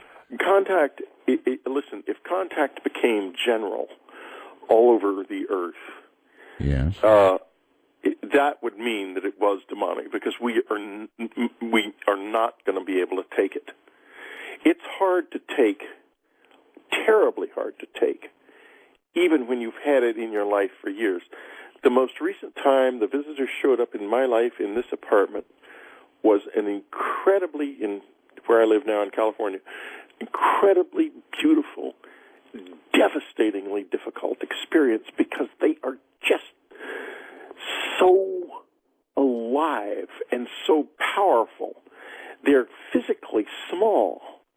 but it's like an elephant trying to deal with an ant in terms of the mental power of it, and it's just overwhelming. It's hard. The emotional towering, emotional complexity and intensity, the breathtaking scope of the mind, it's appalling. And, I'm telling you right now, I can take it for a few minutes. I know people who can take it for longer. But when I see these things about supposed Air Force people interviewing the aliens and stuff, I think to myself, come on, what BS is this? These people have no idea what this is really about. They're smoking. All right, here we go again. We've got so many people waiting. You're on the air with Whitley Strieber. Hi. Hello. Art? Yes. Welcome back.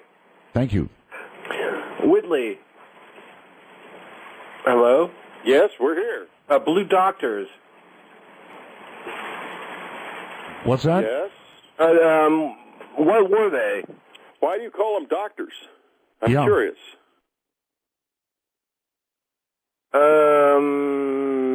The book, were they doctors or? Well, some people referred to them, they referred to themselves in some cases as doctors. And I thought of them as sort of soul doctors or something. Yeah. The little doctors. They used to call themselves that. So maybe that's what they are. Well, you obviously mentioned that somewhere, Whitley. He didn't pull that out. Somewhere along the line. But I remember that it was Walken that played you in the movie. Christopher Walken did, yeah. He played somebody in the movie. It wasn't me, but in any case, that's another story entirely. Did you get, by the way, did you get to consult on that? I wrote a script. They basically threw it over their shoulders and made a movie. There are a couple of scenes in it that I actually are...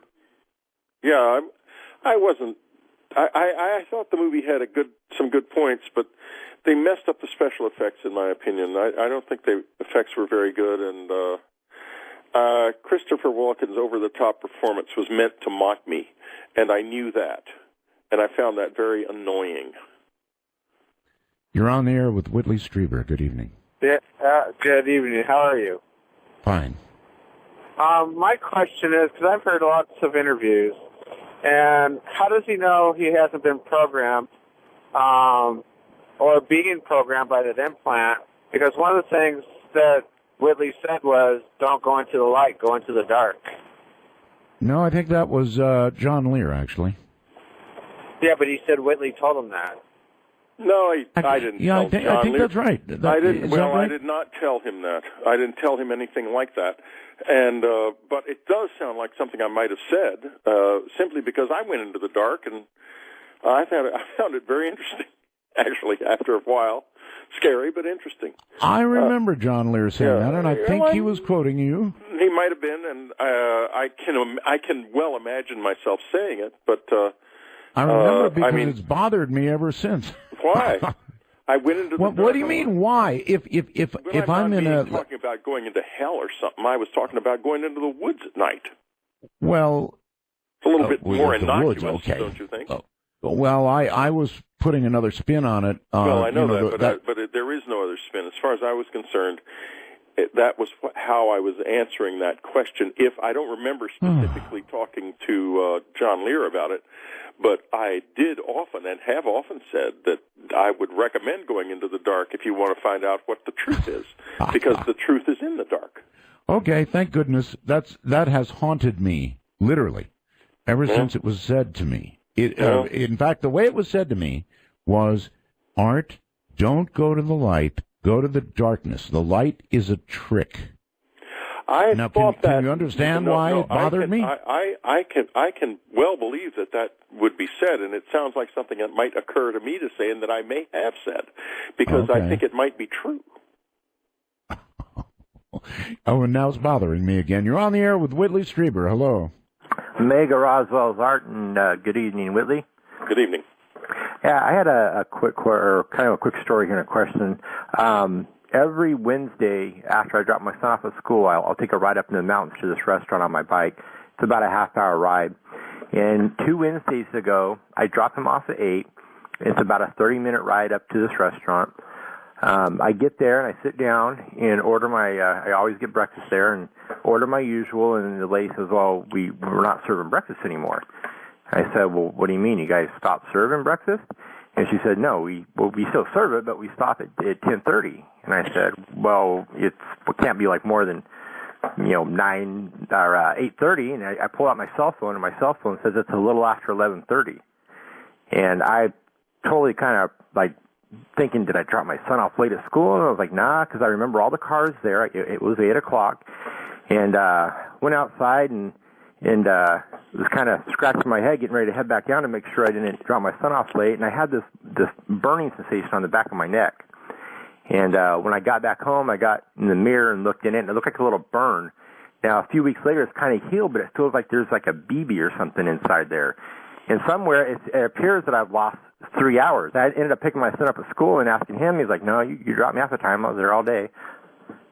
And I wonder if you heard anything about time loss and then having some kind of implant.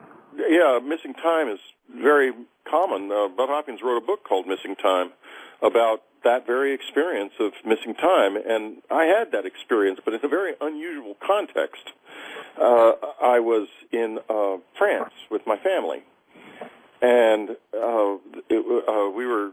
we had rented an apartment, and we were there for a few days and about a week, and I got very sick all of a sudden in the middle of the night one night, and they all woke up and they decided they would go out touring. I mean, because I certainly didn't want to keep them from going out and seeing Paris, and they went out, and no sooner had they left, 10 or 15 minutes later, there comes a knock at the door, and I'm way back in one of the bedrooms. And I'm thinking, why don't they just use the key instead of making me get up when I feel like this? I walk in, and I go to the door, and there's 2 men there. And they're nice-looking guys. I mean, they're perfectly, and they're French. And they very politely ask to come in because they would like to talk to me about my experiences. And I think to myself, how could a couple of fans find me here? Because I'm not even in a hotel. And I said, well, could you identify yourselves? And one of the men said, yes, we're with the French government, and we have some interest in this. And I know they did, because I had talked to a very prominent Frenchman about 20 years before who had known a great deal about this. And so I let him in. And the man says, we are able to induce the experience that you call missing time. And we would like to interview you when you're in that state. And I said, well, okay, I'm game. I was absolutely fascinated. I said, but I want to hear the tape of the interview if I don't remember it. Right. And the man says, well, we can certainly let you do that, but you won't remember even that, but for a few minutes. And I said, well, then I want a copy of the tape. He said, no, that we can't give you. And I said, I thought about it for a second. And I said, well, okay, we'll do it. And he says, would you like to listen to the tape now? And I said, well, we haven't made the tape. Half an hour had passed. I get it, yeah. And he said to me, it's done with sound. And I listened to the tape, and I remember now being extremely happy about what I heard. I do not remember what I said on the tape. Okay, quick question for you on behalf That's missing time. Right, missing time. On behalf of this last caller, he also said something, the back of his neck. There was something. Yeah, that sounds like an implant. And, yeah, it does. If it's bothering him, and if he's still got it in there and it's irritating him, go to the doctor and say to the doctor, I've got something in my neck. Fix it. Okay, so you recommend that he go to a doctor? Sure. All right. I mean, Roger, hold tight. We're really burning time here, so stay right where you are, and we'll be right back. This is Dark Matter. 855-REAL-UFO.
Wanna take a ride? To initiate a dialogue sequence with Art Bell, please call 1-855-REAL-UFO. That's 1-855-732-5836. Whitley, welcome back. Satellite radio is wonderful. We have, I don't know if you've noticed, but by comparison, we have all this time to actually talk about what matters. It's very cool. You sound much more relaxed, too. Well, I am. Yeah, relaxed, I am. Thoughtful. It's very good. It's and I must tell you, I have really been enjoying the show tremendously.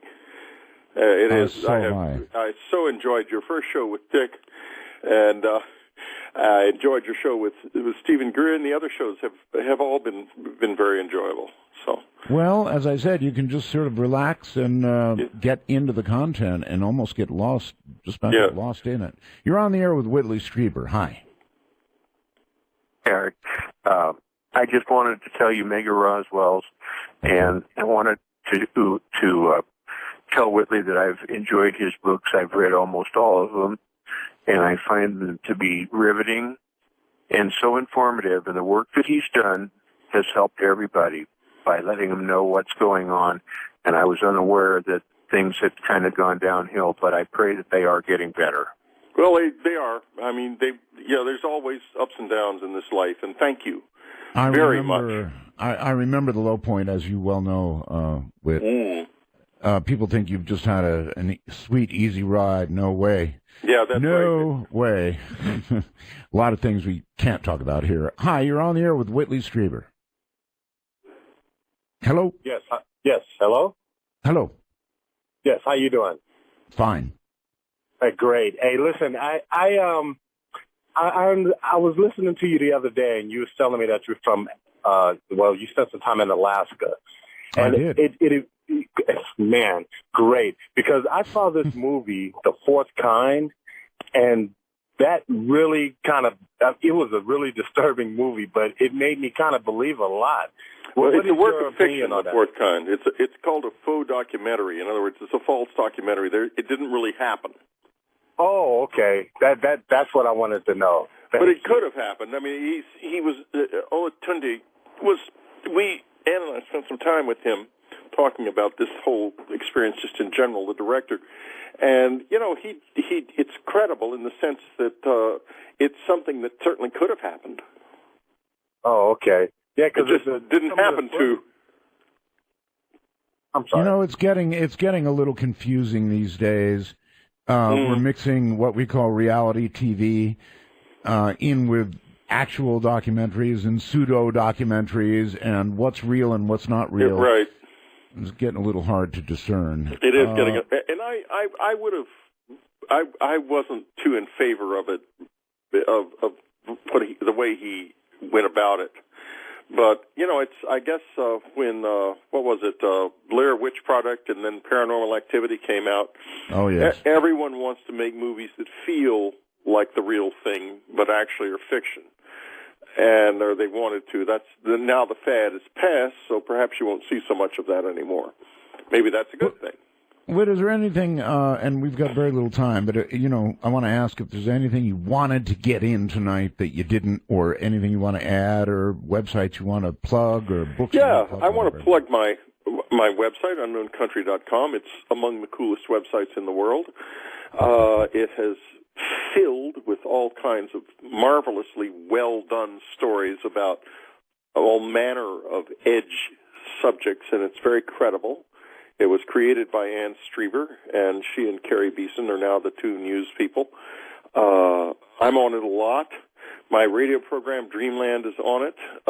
Your radio program, originally, and yours now. Yeah, and I thought it was a wonderful program, and I loved it. I loved what you guys did, and we still use the same theme music that Ramona picked so many years ago.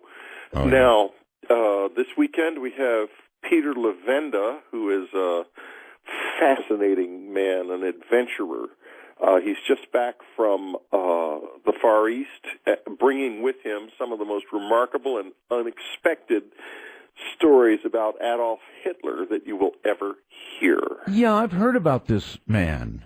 I've heard about him, and I guess he's got a whale of a bunch of stories to tell. Well, he's incredibly brilliant and well educated in the things like he has deep knowledge of the occult, and not as a participant. He's not a pro occult person at all.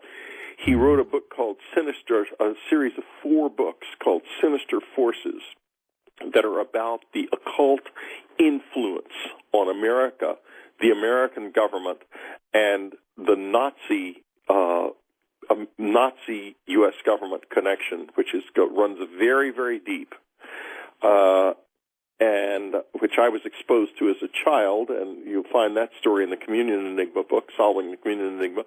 The last thing I would want to say is this: I am a writer. Read my books. Read Solving the Communion Enigma. Read The Alien Hunter. You cannot but be better for having done so, and they are really good reads. All right. Well, Whitley, I want to thank you for being here tonight. Obviously, of course, we'll have you back again sometime. It's been a real pleasure, and you really, really opened up. So what can I say? Thank you. Thank you, my friend. Good night. Good night. There you have it. That's Whitley Strieber. Quite a story, huh? Absolutely amazing. That'll do it for this night and Dark Matter. Thank you all very much, and see you tomorrow night. Midnight in the desert, and we're listening. Ooh, we're listening to you.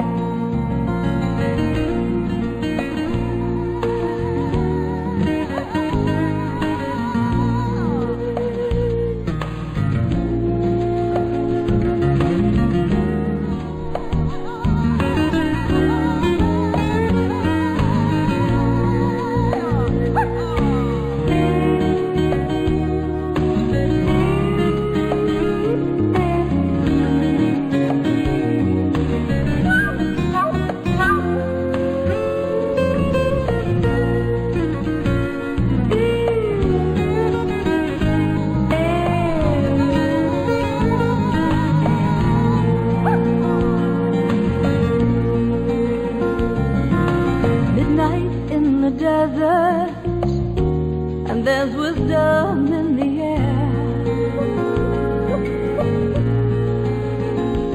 I've been looking for the answers. All my life I felt you there. As the world we live in pushing, are we heeding all the signs? Have we lost our intuition? Are we running out of time? Midnight in the desert.